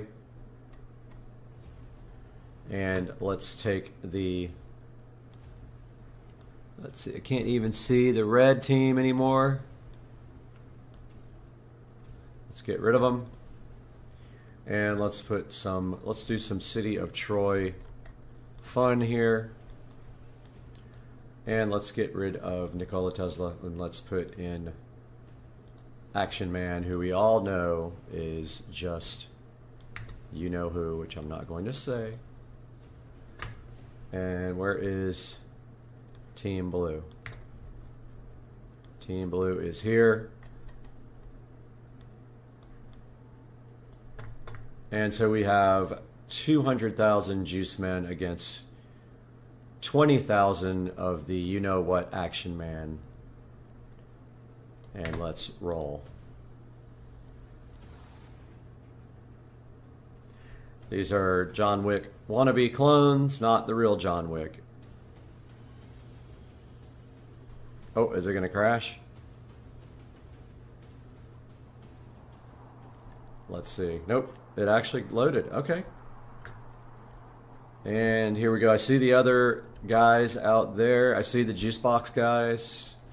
I see John Wick. This is probably going to just be an absolute slaughter by John Wick. These Jukebox guys are going to get killed because John Wick has a gun. And here comes the John Wick army. And here comes the Jukebox army as well. There goes John Wick. They are already killing thousands of juice boxes. Poor Kool-Aid man. Boy, they make the funniest sounds when they die. Yeah, not happening with these guys. They need some help. They need some help.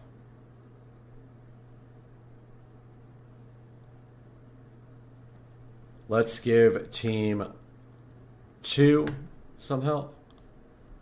Team 2. We got only 2 things in fantasy here. Let's go for Modern Combat. Oh, no, not Modern Combat. Let's give them something evil. I love how the Juice Man is evil.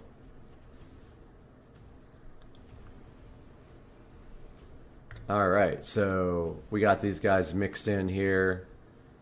Let's put them on both sides and see what John Wick can do when he's surrounded by evil Kool-Aid Man and evil ghosts on Supercar Street Racing Gaming.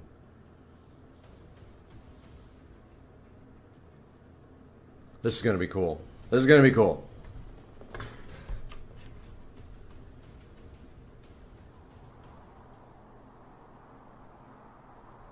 going to give my GPU a workout. And as you can see here overhead, we've got our Kool-Aid army over there. We got our John Wick army there, and we should have our ghosts over there. And let's roll. Half the John Wick going for, a lot less than half going for the Kool-Aid guys. They don't need that many. These guys are going for the ghosts.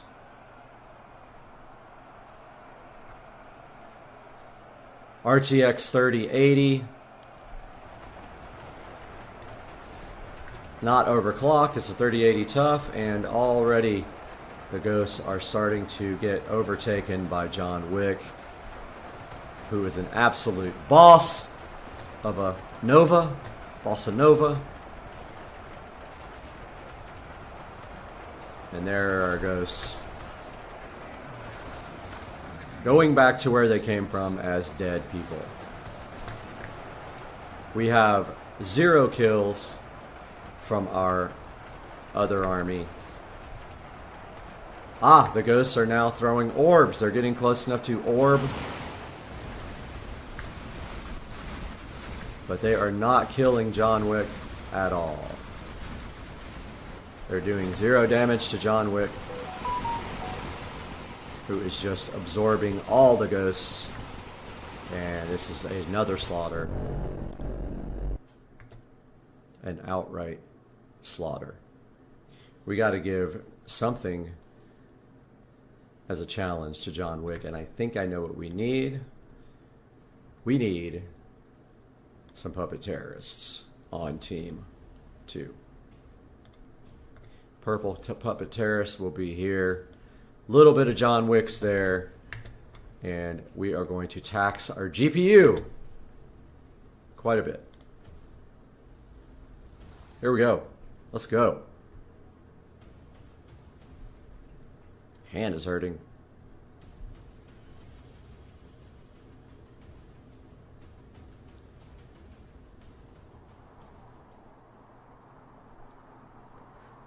This machine has 64 gigs of RAM, RTX 3080 tough, and a 12-core AMD processor. And we have armies on every side of the John Wick action. Let's do this.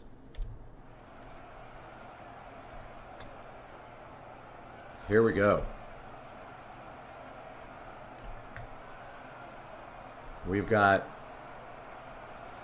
John Wick's moving towards the puppet terrorists here, firing already at our puppet terrorists, who are very powerful. Our puppet terrorists are going to be firing back here shortly. We already got 20,000 kills. John Wick taking a lot of damage here. And now taking even more damage. And there comes our Kool-Aid men into the battle. Very slowly and very weird looking Kool-Aid men. With very muscular legs and arms and ice on top. Back here to the battle. We've got these John Wicks fighting the puppet terrorists here and winning handily. And then we should have some other battles going on back here somewhere. Yes, we do. We've got our ghosts back here fighting our John Wicks on this part of the battlefield.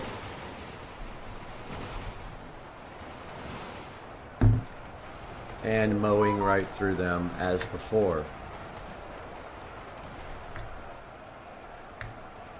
And now they are headed this way. Right into the wall. They just bump right into it and keep going.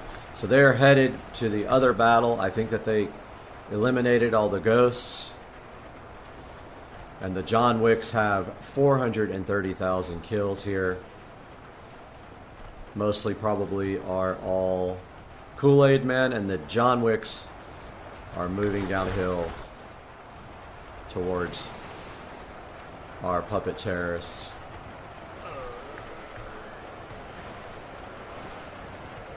And doing quite a bit of damage. And we still have a whole lot of Juicebox men just trying to make it to the battle. But they are getting mowed down way back here by this little army of John Wick, who are just doing damage. Blood covered, doing damage.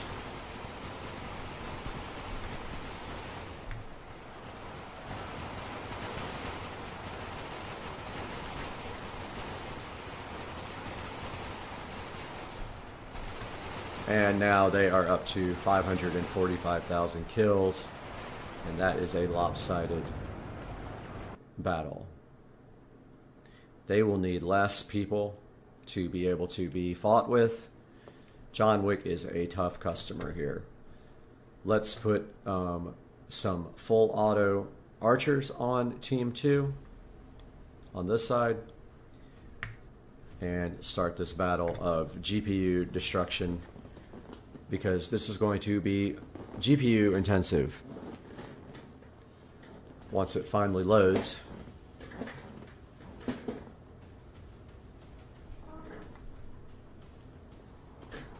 Here we go. Look at that thing counting slowly. Alright, this might be pretty brutal. If the full auto archers start firing on screen, we might get some weirdness, but hip hip, let's go. And here comes our surrounding of our guys. Our John Wicks are surrounded,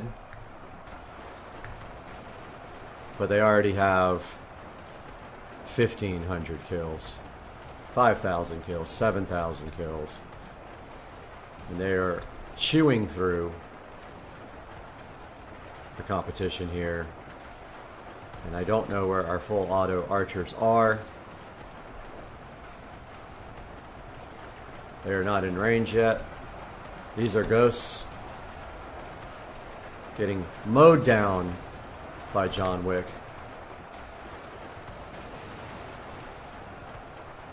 Yep, no full auto archers yet.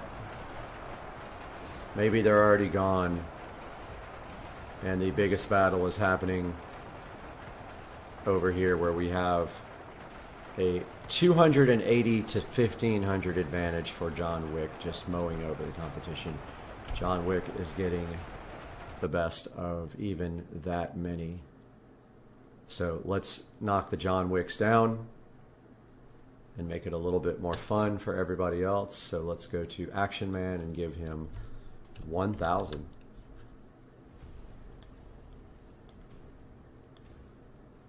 And John Wick is green. Let's surround him a little bit more. He's right there in the center.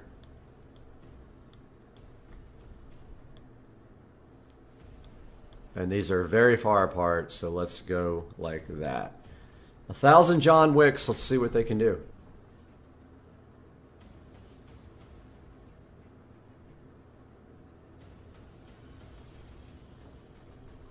Still loading. Alright, so it didn't crash. That's good. It's been crashing a lot less as they've been improving the game, so that's great. And boy, this is a tight quarters. There's our John Wicks, and right there we see our ghosts, we see our juice men, and we see our puppet terrorists. And we should see our full auto archer somewhere as well. I don't see them. Is that them? Let's just start it. Hip hip. Here comes our ghosts. Wow, Juice Men already ran straight over our John Wick. So let's try that again. Give John Wick a little bit more.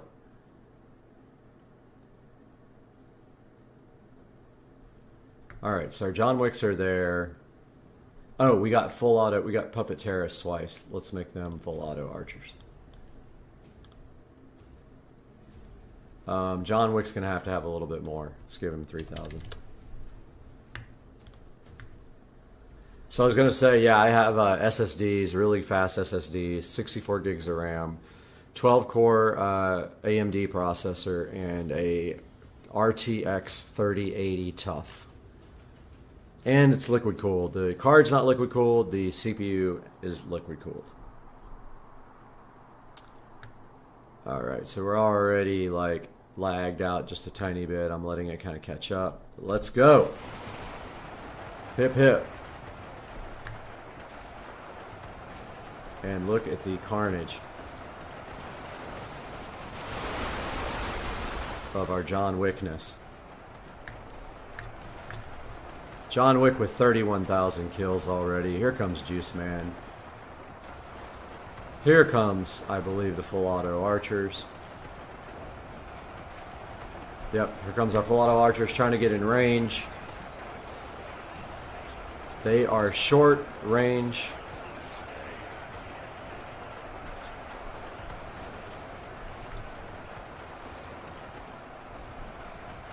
And here comes our Juicebox Man. Juice Man won again. There was just too many for... Too many. Let's kick that Juicebox Man down quite a bit. There are too many Juicebox Men. They're just overwhelming John Wick at this point. Juice Man, we got 200,000. Let's knock that down to 5,000. Will also help with our lag.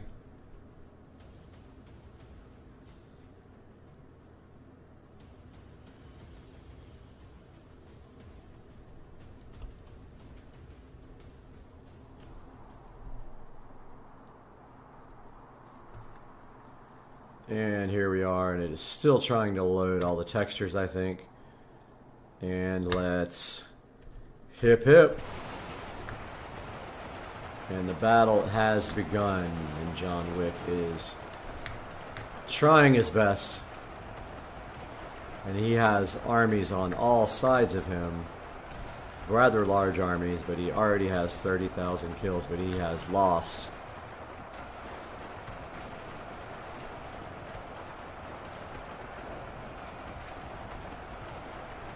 And it is going to be over quickly here.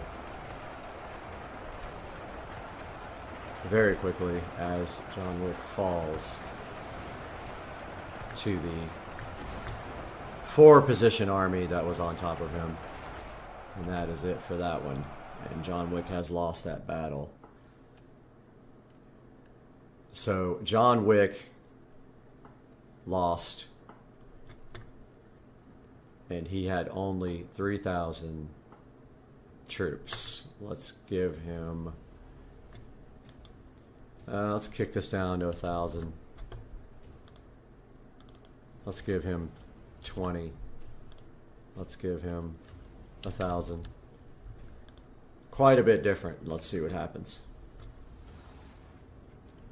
And this will be our last battle as we are approaching an hour of gaming. And this might be a slaughter the opposite way around. I think John Wick's going to take this one. My gut says. And let's hip hip. Here comes John Wick against a much smaller army on all sides. And John Wick already with the overwhelming of the other troops. And this is going to end quickly for John Wick. Look, check out John Wick has gotten all of the Juicebox men, and he is heading towards the other armies now. And he is super confused and he does not know what to do, so don't know where our other armies went. I think they already got them. They did. Guys, this one is over. And I hope you guys enjoyed SCSR gaming. We're going to call this one done for the day. I'll see you guys next time, man. Have a good one. Peace out.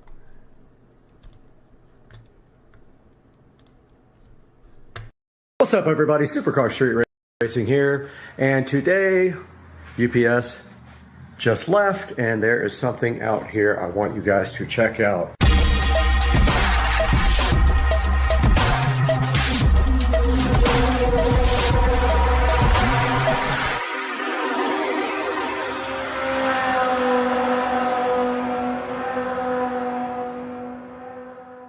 Guys, welcome back to the channel, and today there is a couple of awesome boxes here. Don't make fun of my socks, it's cold and I have hardwood floors, but let's take a look at what's in these boxes. What do you guys think? I mean, I'm so hyped for this. I looked forever for exactly something that I wanted, and I found it and literally ordered it yesterday, and it is here now. And oh, you know what that is. That is the special wheel condom, and underneath that wheel condom we have, oh man, these are freaking beautiful. Look at the wheels, guys. I am so hyped for these wheels. Look at this. Check out these wheels, guys. We got the little SS center cap, which I really want to turn black. I'll probably end up doing that black, filling that in with the wheelbase marker or whatever, but check this out. So these are 14-inch wheels for the Club Car Precedent, and they look just like some of the wheels for some of the cars, which I used to own, so I'm really, really stoked about this. These things look amazing, and the reason I love these is because the new ones all have bolts, silver bolts all the way around, and this is a clean look that's going to look absolutely sick on the golf cart, and I am so hyped. There also should be black lug nuts in one of these packages. I'm not going to go ahead and open up the other packages yet, but at the moment I am for tires for these, so as soon as I can find some tires, I think I found some, then the guy will also mount them pretty cheap, so we're going to be heading out to do that, maybe with Joe. Joe will give us a ride. But yeah, I just wanted to give you guys a little update and let you check out the new wheels that I got. Get you a closer look here. Look at these guys. Things are so awesome. Really, really nice quality wheels, and perfect for a black golf cart if I do get the golf cart to be converted to black somehow. I'm still working on what I'm going to do with that, if I'm going to get the body painted or wrapped or whatever. But stay tuned, guys. These are the new wheels, and I am super hyped about it. Alright guys, I just ordered a VIP carbon fiber dash kit for the Precedent, and I'm about to order the little bezel right here that goes across it in carbon fiber as well. But that is the kit, VIP dash kit here. If we click on it here, it actually has a hole here for a gauge style marine radio. However, I think I'm going to try a tablet on mine and mount it right here over this hole. If that doesn't work out, I will get the marine style, but I really want to do a tablet, like an 8 or a 10-inch tablet on this. I think it would look awesome. But there's a good look at that. And then next I'm going to be ordering the little bezel cover for the dash to match the carbon fiber dash kit for the Club Car Precedent. Alright, I know this is confusing because that looks like wood, but this is the carbon fiber dash trim that goes over the top of the dash to round out the carbon fiber dash kit. Hopefully it works out good. The reviews are mixed, so we are going to see. But another place has it, but I already have a credit in Amazon. I'll put a picture of the other place on eBay that has it up on the screen so you know exactly what that looks like. But yeah, I just ordered the dash kit for the marine style bezel gauges, and now I'm going to get the, I think I might even have it up here. Let's see. Oh, we can look at it. Club Car Precedent, carbon fiber dash trim. so you can see a better picture of what it actually looks like. So here's an actual shot of it right there. So that is what makes out the entire kit and makes it all look great. Guys, just wanted to give a huge shout out to ST Wheels, who were awesome in this transaction, and I didn't want to leave them behind. I'm gonna put a link in the description to ST Wheels on Facebook. This guy's awesome. He shipped the wheels out literally Saturday, and I had them today, so literally 1 day later. Either Friday or Saturday, I can't remember, but it came really fast. He's also in Florida, so it made it easy. Guys, please do the channel a favor. If you need wheels for your golf cart, check out ST Wheels. The link is in the description and below. And I hope you guys enjoyed the video and have a great day. All right, guys, welcome back to the channel. Supercar Street Racing here. Today we have a product here we're going to take a look at, see how it works for us. It is the Orion MotorTech fluid extractor. We're going to get this thing opened up and see what is actually in the box.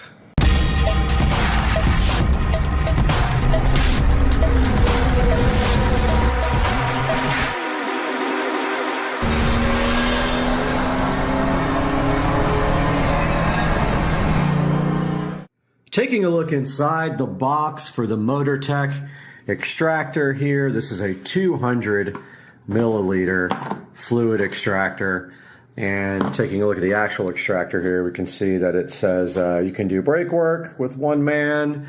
And the reason that we got this extractor is because on the golf cart, the oil change is super difficult because of having to take off the bottom tray out of the vehicle. So we're going to try this and see if we can extract the oil directly out of the crankcase through the dipstick reservoir, and then we will be adding oil back with this as well. The golf cart, I believe, takes just a little over a quart of oil, and it is the break-in period, so we are needing to change the oil and put new oil in it for post break-in after it had 250 miles put on it. See right here, the instruction manual is for the little 200 milliliter extractor from Orion MotorTech. And inside here, it gives you some warnings. It shows you a parts list. It looks like it comes with 2 hoses here and also a little extra little nozzle for the end of the hose. It's got 1 small hose and 1 large hose here. So it says that one of the hoses right here is 0.95 centimeters and the other one is 0.6 centimeters. Taking a look right here. The adapter is on the end here. And the barrel right here. There's the adapter. The actual syringe here. And then it tells you how to operate the extractor. And it says be careful because some fluids will affect the paint of your vehicle if you're using it. So what we're going to be using this for is, like I said before, we will take the little dipstick screw thing out and try to pull the oil out of the golf cart without having to take off the drain plug, because the drain plug is blocked by a big under tray with about 30 screws that have to come out. And I'm hoping this will do the trick to change the oil in the cart.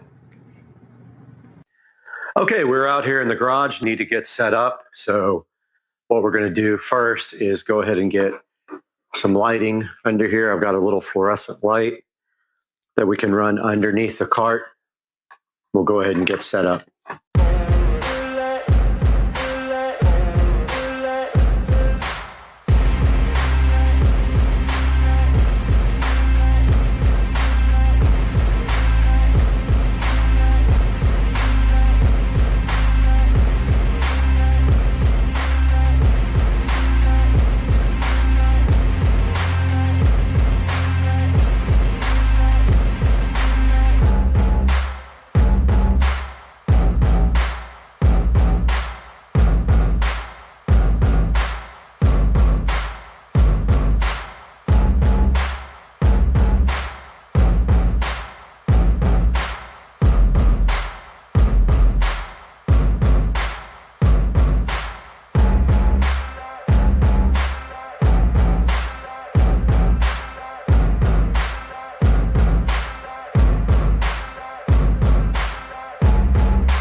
what I'm going to do now is, you can see that is the dipstick area.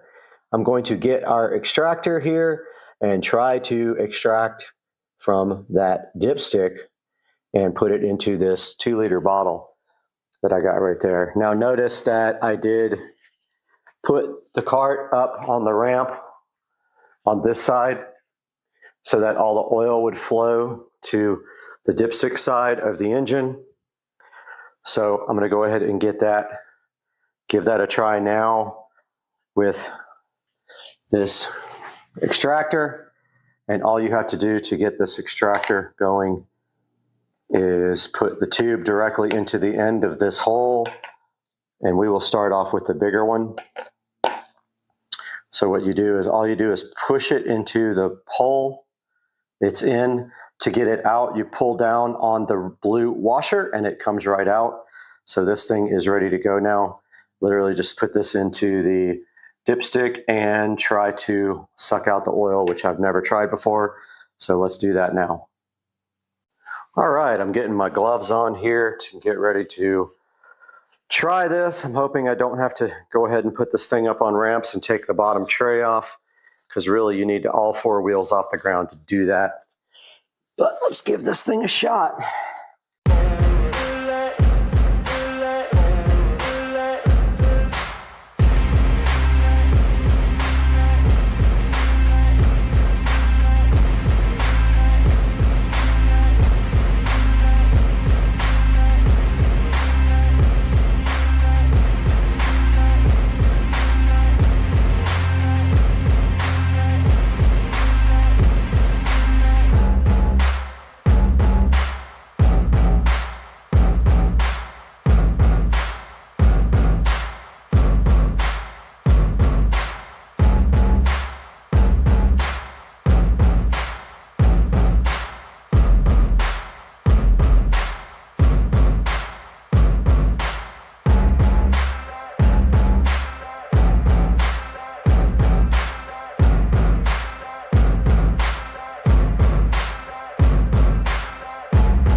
All right, I did some research. One place says 14 or 1.4 liters. The other one says 1.1 liters. So I don't know what the correct is. Literally says two different things. Engine oil capacity, which is 1,100 milliliters or 1,400 milliliters. At the same time, it says to fill the oil up until the oil is on the 4th mark here, which would be 4 from the bottom, I'm guessing, because they don't say, which is basically halfway. So I'm going to start with 1,100 milliliters, then check the oil and see if I can even see it, because I couldn't see it last time. So I guess we'll need to get our squeeze bottle out to put the oil back in and start doing some oil, or we can use our new extractor to do the same thing. This is hilarious, Haggard stuff. My funnel is way too big to pour into this bottle, so I'm using this oil filter removal tool because it has a little hole at the bottom. So we're going to see how big of a mess we make with this. We got to make sure we don't overfill. And we are using fully synthetic SuperTech oil from Walmart, which is just as good as any of the other brands that we've done some research on, and we know this stuff is good oil, if not better than a lot of the synthetics that you buy off the shelf. So far, so good. We only need a little bit more. Oh, we got close. We got close. We got real close.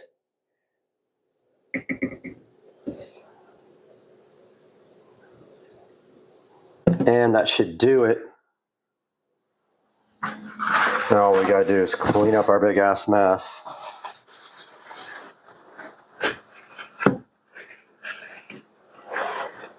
Should be about 1,100. The difficult part's going to be checking it after, because you can't really tell on the dipstick what is what. It's very hard to see.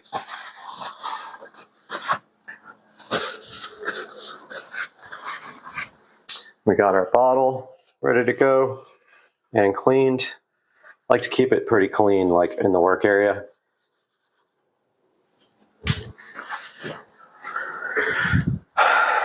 And this is how we will be adding oil back. It is to the top. It couldn't be more full. Actually dripping out because I squeezed it. Don't squeeze the bottle while you're working on it. Okay, this thing's ready to go. Let's head back out to the garage. One thing I didn't even think about is whether this bottle is going to be able to actually get in there and inject this oil. But we're going to find out right now. I think we're okay. There is a exhaust right in the way.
Getting the oil back in is very tough. I had to wrap some tape around the end of my funnel to get it to work because it was too big.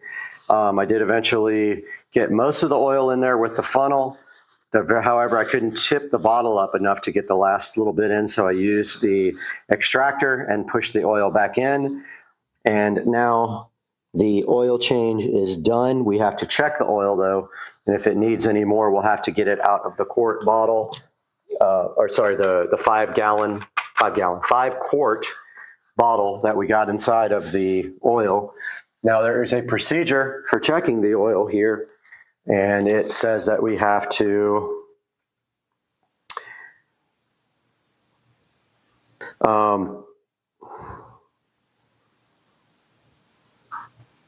let's see, it just says, it doesn't say. I'm gonna look and see how you check the actual oil here. All right, we're supposed to start the engine and let it warm up for a few minutes, turn it off, wait a few minutes, and inspect the level. And it should, this one says, yeah, about halfway up the stick there. Let's go ahead and start the vehicle. Neutral. And that's on.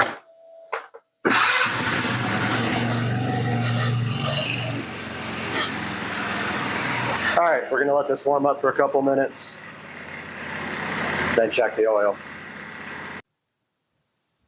Okay, it's been sitting for a few minutes now. I'm gonna go ahead and see if I can check the oil level, which I tried once before, and it's kind of difficult to see on the dipstick. It's really a dumb kind of system.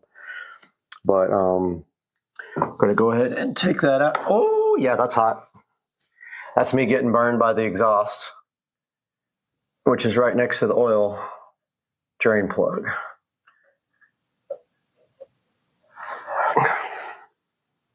Yeah, I mean, you can't really tell. Doesn't say also whether you screw it in all the way or just check it when it's out. So I'm going to see, screwed it in all the way and see if I can see any oil on it now.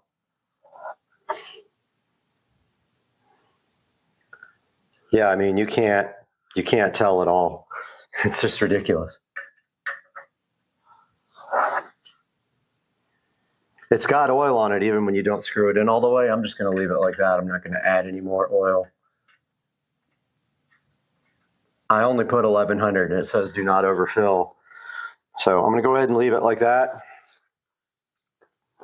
And so that's going to do it for this video. And this is the extractor that we use. This is the OMT fluid extractor we use to change the oil. And I would highly recommend it. It works great. Did the job perfectly, actually. So yeah, go ahead and pick up one of these if you can, and we'll see you soon on Supercar Street Racing. And at the end of this video, or at the end of this blurb, I'm going to show you another good reason why you should have readily available.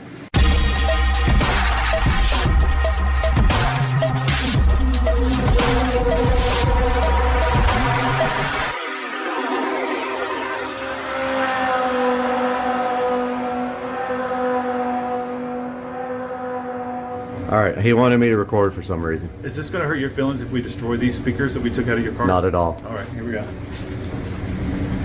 Are we going to hook them up to... To me, every body should have a strong magnet in some capacity. Right. To do one very important thing. Crush and that's to speakers. check if you have stainless steel or non-stainless steel screws, nuts, and bolts. Okay. So, way to check if stainless steel is not.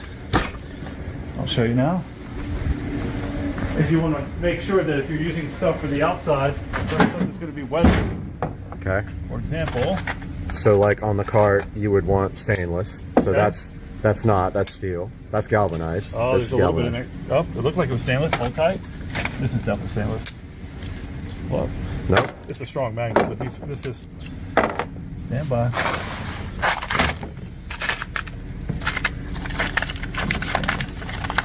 True stainless. There you go, right there.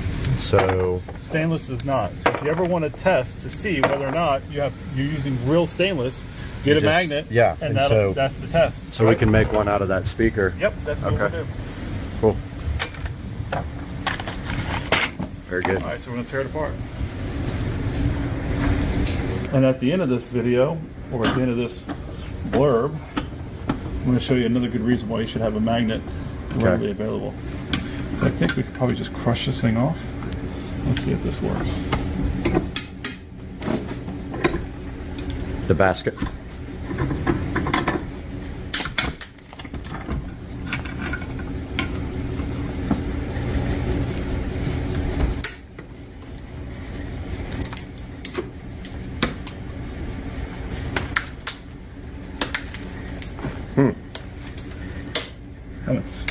There it goes.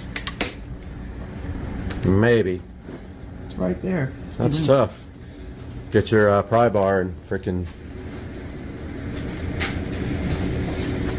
So we're gonna separate this real quick to have a magnet for me. These cheap Skosh speakers that came with the golf cart. And there it is. That's the basket separated from the magnet. And there's the voice coil inside. Copper wound around something.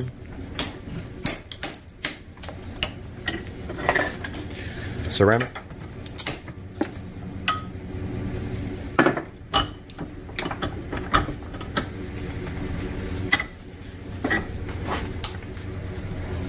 That's money.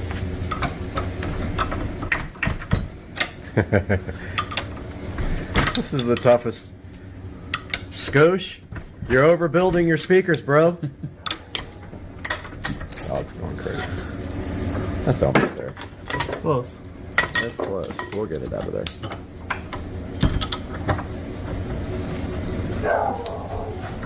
Never knew Skosh made speakers. They only make radio adapter kits for cars and wiring harnesses.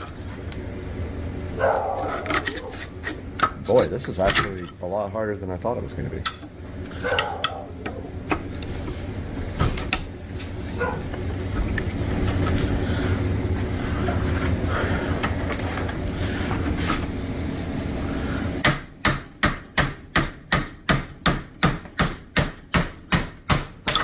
Boom. Whenever you're ready to test that sub, we'll bring it over. All right, now I'll show you the other reason why you want to have a magnet. Okay. So when you drop your tools down into your battery tray, Exactly. yeah, you can magnetize your screwdriver. All right, so right now this thing should not be magnetized. So, And then, oh, I magnetized that one before. All right, so here we go. Does not stick, but Right. if you rub this yep. across this a few times, it should, in There theory, we go. stick. Look at this hack. This So- is sick. Yeah. All right, there This you go. is getting bud. its own video. All right, that's our tip There of you the go, bud. day. And now we have a No. magnet for our And house. I keep mine right on my bike, where I just keep mine out. Good so, idea. yep. I'll do the same. All right. Down up! I just want to say to all you other drivers out there, if you smell a delicious crispy smell after the race, it's not your tailpipe, it's a little bit of shake and then bake. Shake and bake! That's what you say! There was only one road back to L.A. U.S. Interstate 15. Just a flat-out high-speed burn through Baker and Barstow and Purdue. Then onto the Hollywood freeway straight into frantic oblivion.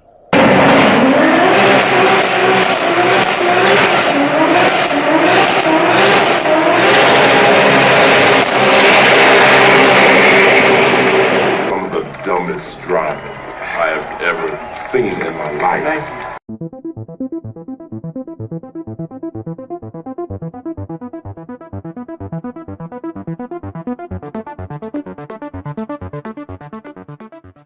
Coming up today, an unboxing and reviews. This is fine.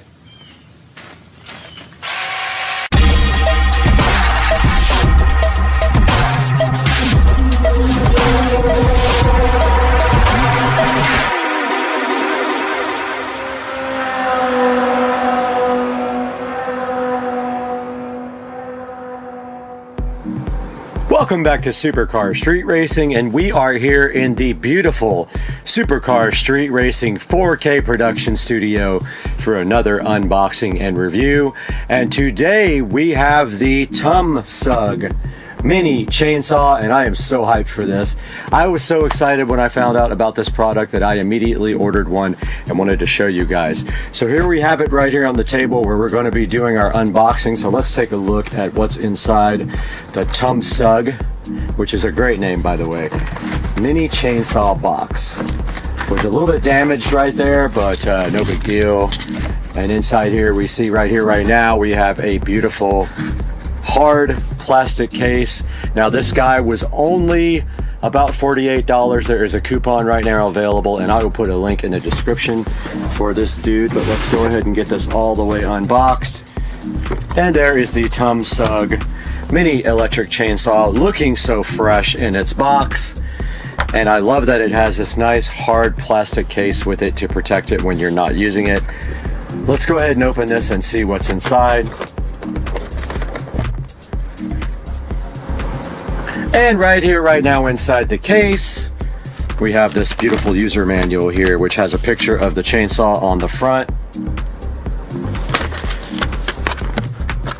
Moving deeper into this packaging, we have what appears to be a extra chain and a screwdriver, a cleaning kit, and probably some chainsaw oil. So that's cool. It comes with an extra chain apparently. Moving forward more into the box, this looks like the power adapter for the charger, and wow, it feels like it's hollow. Very, very light. Not much to it. Moving forward, we have this lovely, you even get a pair of gloves with this. Pretty cool. Inside of this, I'm assuming we have our actual chainsaw. And yes, there is the SUG. Beautiful mini chainsaw, looking so cool. I love this thing already. And it does have the chainsaw guard here. And where the battery goes is back here. And there is a lock right here so that you can't, you have to push the lock before you can actually do anything with the chainsaw and pull the trigger, I believe. Yeah, so you push it from the right side and then you can actually pull the trigger. Moving forward into our box again, and we have, even comes with a set of safety glasses, which is kind of crazy. Think about that, how much stuff you get for $38. Now this part of the box is damaged. Looks like it was dented in, but no big deal. And then inside of the safety glass condom, we have these beautiful, lovely safety glasses that were included at the low price of only $38, which is pretty insane. They give you these nice safety gloves, which make your hands smell like ridiculous nuclear waste. And then 2 batteries, not just one, and this is a 21 volt device, guys. They give you 2 batteries. So it looks to me like there is no charger. Looks to me like you charge it with the actual device. So let's verify that now. Or do you actually just charge the battery itself? Interesting. So I'm not sure about the charging on this because I thought maybe you just charge the batteries. Ah, you do. So inside of the battery thing, there is a little adapter connector right there. So you literally just plug your adapter here directly into the connector. So I have a plug over here. Gonna go ahead and plug this in the wall and see if we can get our battery started to charge. So right there is the plug, and you just plug it straight in. And I don't see any indication of charge except for on the actual charging adapter. There is a red light on now. So that is now charging. So what we will do next, since we have taken a look at everything that's inside the box with the chainsaw, we're gonna take it outside and see how this thing actually performs. Little update here. Each one of these batteries took less than 30 minutes to charge, and I don't know if they already had a charge or not, but just wanted to let you guys know that that was the case. It wasn't very long to charge them both, and then we'll take them outside and see what they can do. Go ahead and load our battery on here. They're both charged fully. Oh yeah.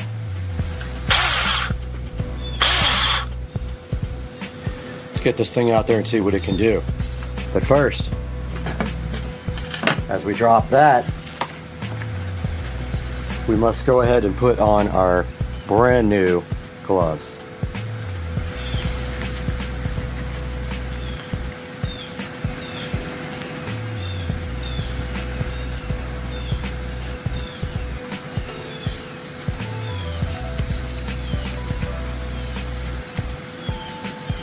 And our safety glasses.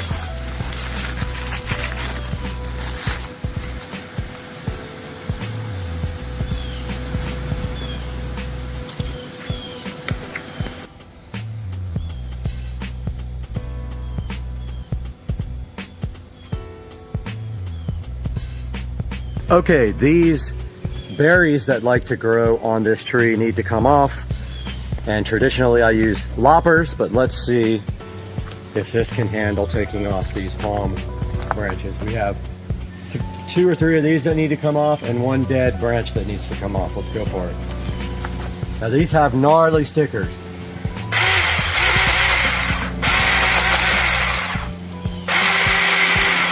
All right, it hopped a little bit on it. I don't know if that's my fault or what. Okay, if you get it closer down to the bottom of the blade, it works better.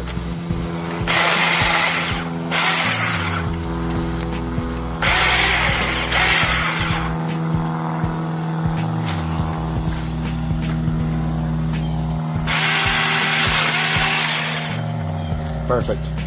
No problem at all doing these palm leaves. I actually kind of chews them up though, probably because they're so light, but it does work.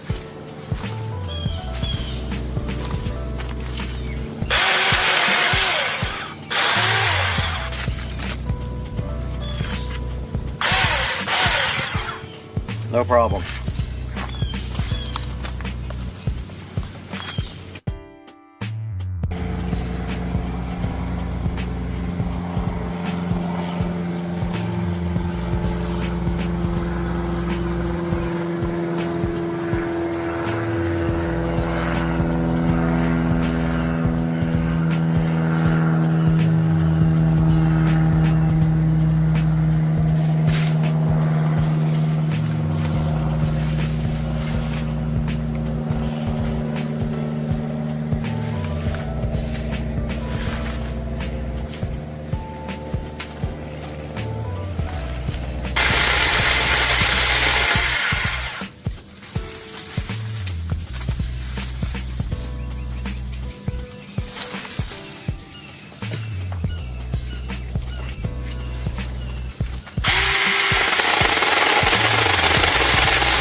And the chain came off.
We're back in the SCSR beautiful production studio with Supercar Street Racing, wrapping up our review of the 6-inch mini chainsaw.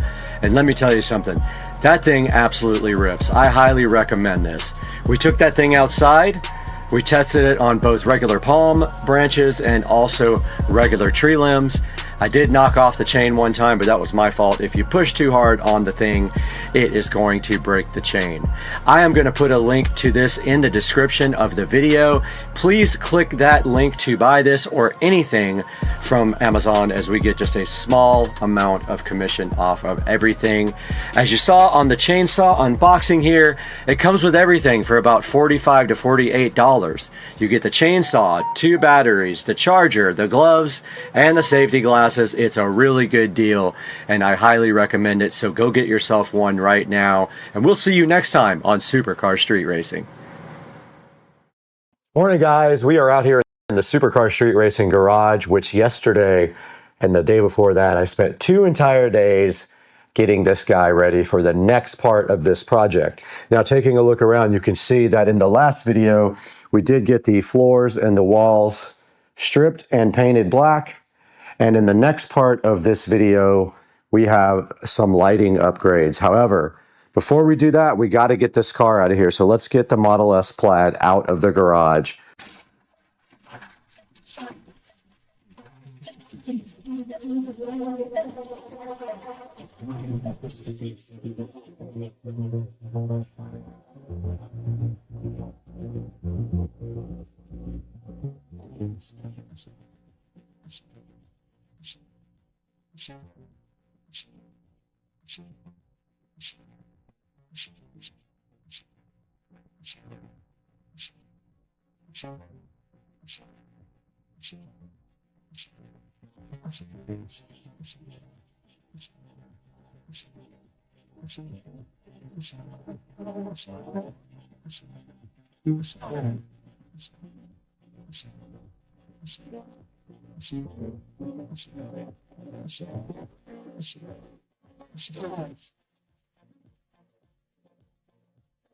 Right here in front of me, we do have the garage hexagon light kit to go ahead and get installed. We're going to get that unboxed now, take a look at what's inside, lay this all out, and then figure out how we're going to install it by myself, which we probably won't be able to. Now, this garage had a lead acid golf cart on it, and therefore there's acid on this carpet that will get into your skin. We have the official SCSR Smith & Wesson opener here to go ahead and take a look at this hexagon light kit. Not sponsored, was not free. I did look for somebody to sponsor, but they only wanted to give me 20% off, and it's not worth my time that it takes me to edit and install and all that for 20% off. Now let's look at the inner box.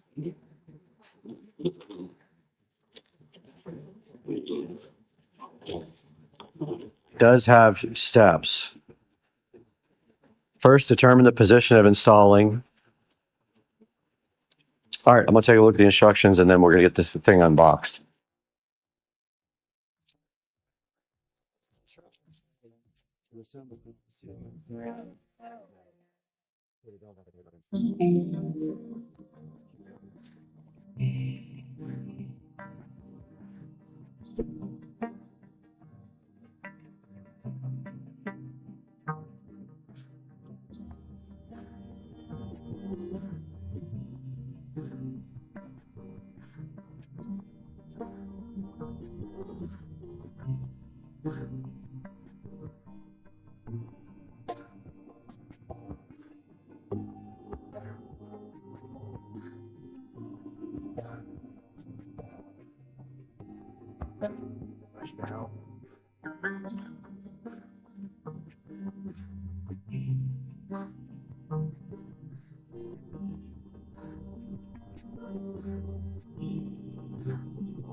Okay, I decided to go ahead and lay this out to get a feel for how big it is. It is a lot bigger than I thought. And one thing I am concerned about is my garage door. So this is supposed to be 190 inches on the sides.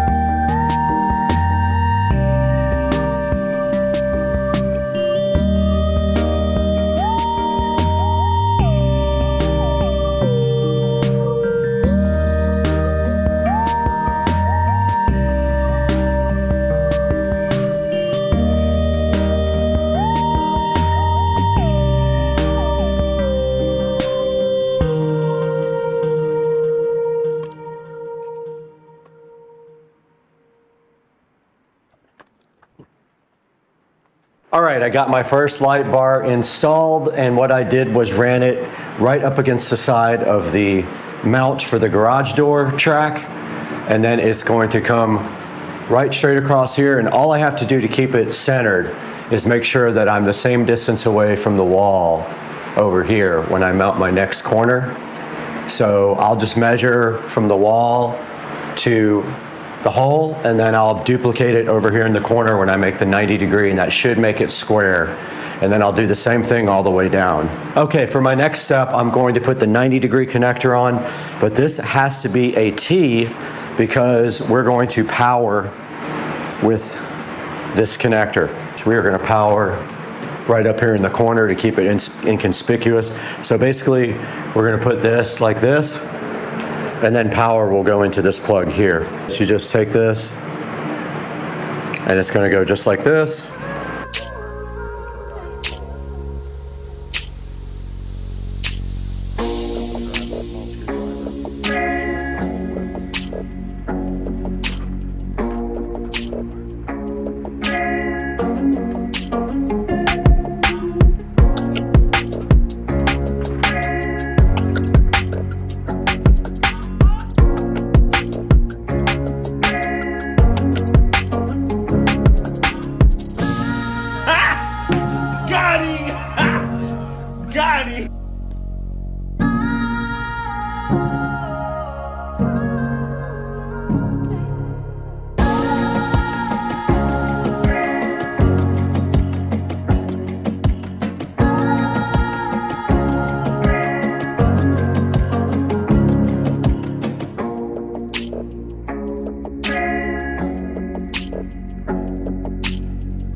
All right, I got it all finished up. It's a little off on the back one.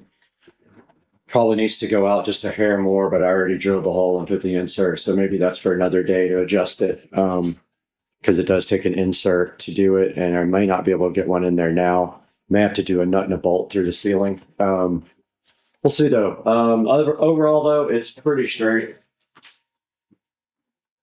That took me about 3 hours to do. Okay, we are ready for the second part of this, and they want us to build these hexagons, and they want us to build half and half, and then put them up on the ceiling. I don't know how I'm going to get that done, but I don't know how you measure it either.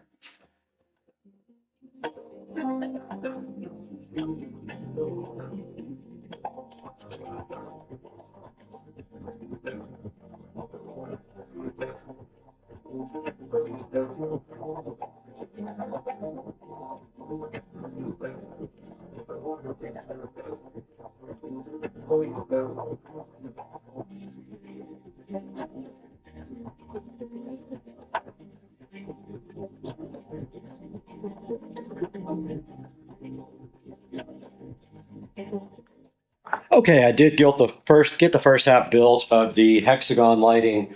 They recommend you do it like this. Get this part up on the ceiling, and then from there, do the second half. So I'm gonna go ahead and build the second half now.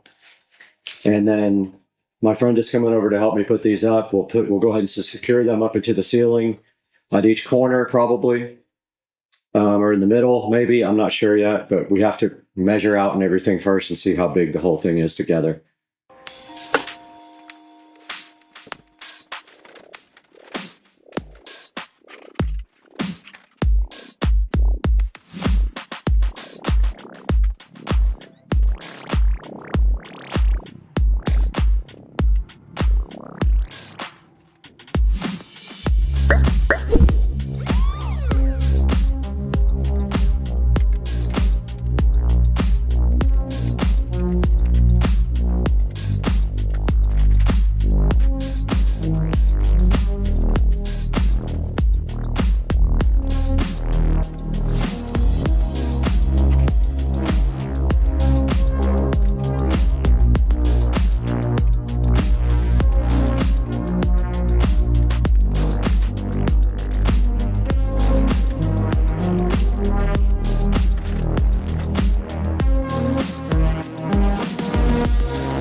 All right, we are back in the garage here, and you can see it is a mess again, but check this out, guys. We have finished the hex lighting project.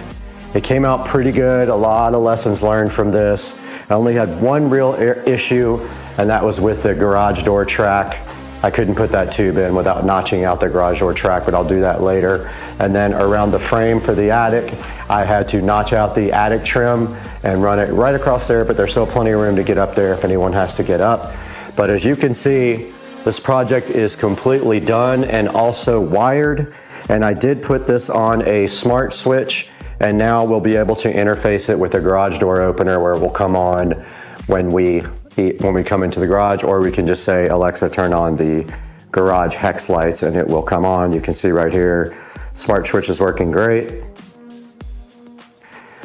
And so this project is wrapped up. I did come up into the attic right over here with the power, right up there in the corner. And anybody who's gonna put this together, this is about a 6-hour job.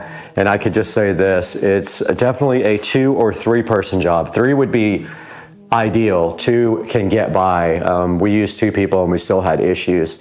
But yeah, guys, it came out awesome. I'm gonna take some pictures of this for the thumbnail and then wrap this up. And I hope you guys enjoyed yet another project. It was kind of frustrating, it took me a really long time.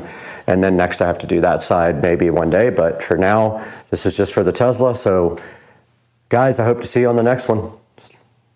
Have a good one.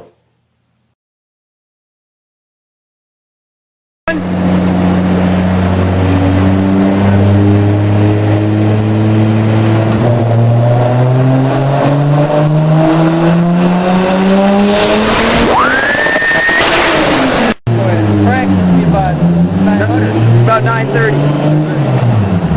9:30 in the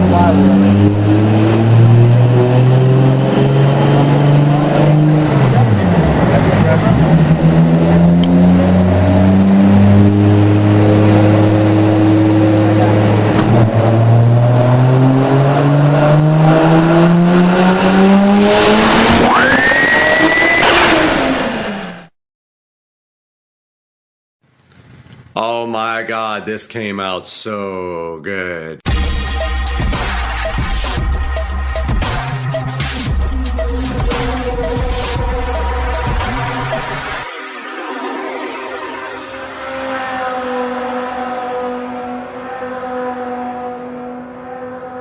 We've got our drill ready here, and all we have to do is make sure we pick a brand new bit from our brand new kit that is big enough for the mini jack to go through cleanly, because I don't feel like soldering it and unsoldering it and all that.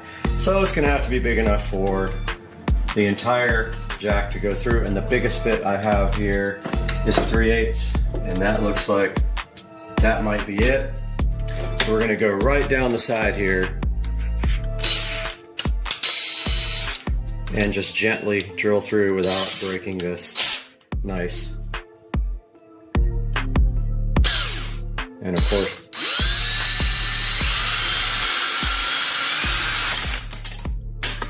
okay. Well, it didn't break the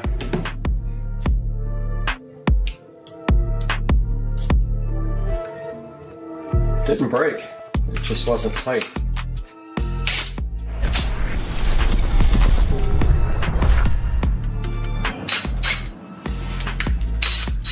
Okay. So it didn't get through the second plate.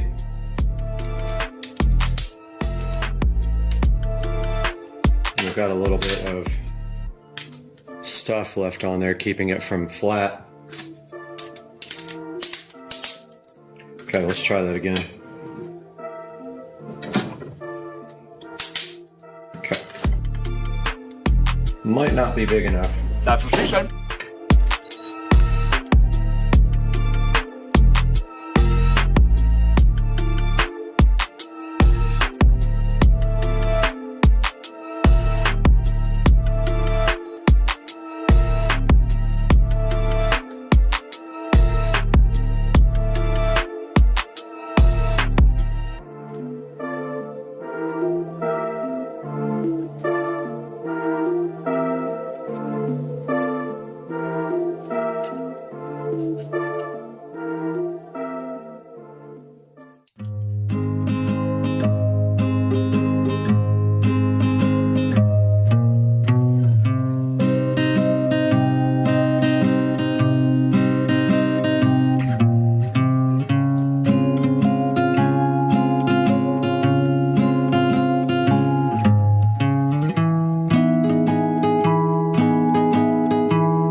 get this thing installed.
All right, we have everything powered up. Now we are just testing the ability of the built-in USB on the outlet to actually provide enough power.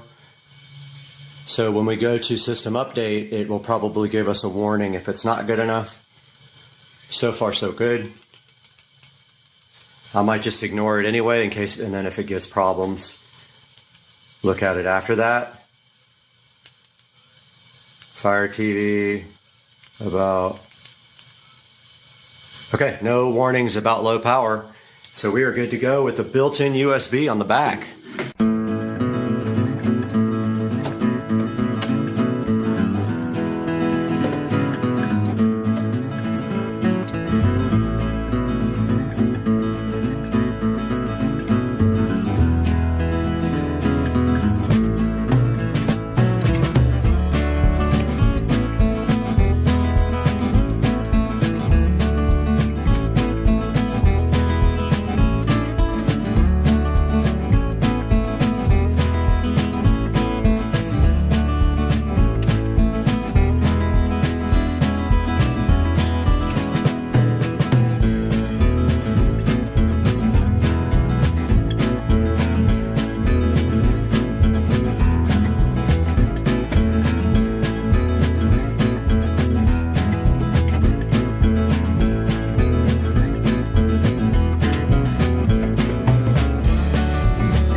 Hey guys, welcome back to the big reveal. And here we have the finished garage entertainment system, which consists of this Sharp Aquos 42-inch television.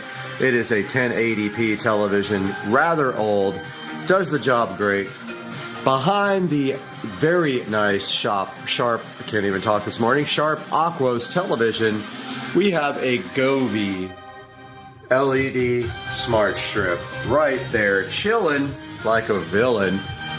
We have some in-ceiling speakers here, which were already here and are contributing to the wonderful copyright-free audio being played right now. We have a vintage Onkyo receiver right there providing power to these speakers. And then we have a JBL Arc series. I believe it is it's either a 8 or a 10. I think it's a 10-inch subwoofer Arc 10 chilling up here on top of the cabinets. And then behind the television here, we have run power. We have run a mini to RCA all the way over to our receiver up there. We did it beautifully with the wall plate and made the wire come out of the wall plate by drilling the side. The wall plate also has USB. The USB is powering the Fire Stick that you are seeing. There is a look at the RGB LED. We do have an articulating mount that can come out and angle towards everyone in the garage. And that will complete our project. Please leave comments and let me know if you like the work I do, if you think it's clean. I'm a very, very OCD person, so everything is nice. Oh, I have not finished the very top yet, but the wiring up into the attic goes through a nice little sleeve right there of tubing. And yeah, guys, that is the audio project and video project in the garage, where we're going to be doing a lot of projects, and that light is on auto. So I hope you enjoyed it. Please like and subscribe and share this with everybody, and I love you guys. Have a good day. Bubba loves Cat TV. He can't stop watching it. Right, Bubba? It's Cat TV. Look at the tail going. He loves Cat TV. Here we are inside the Tesla, about to watch a video about me buying the Tesla. Pretty crazy, and we are watching it as it premieres on YouTube. I love this car. Ultimate Tesla peel satisfaction. New sill plate. Let's go. Let's go.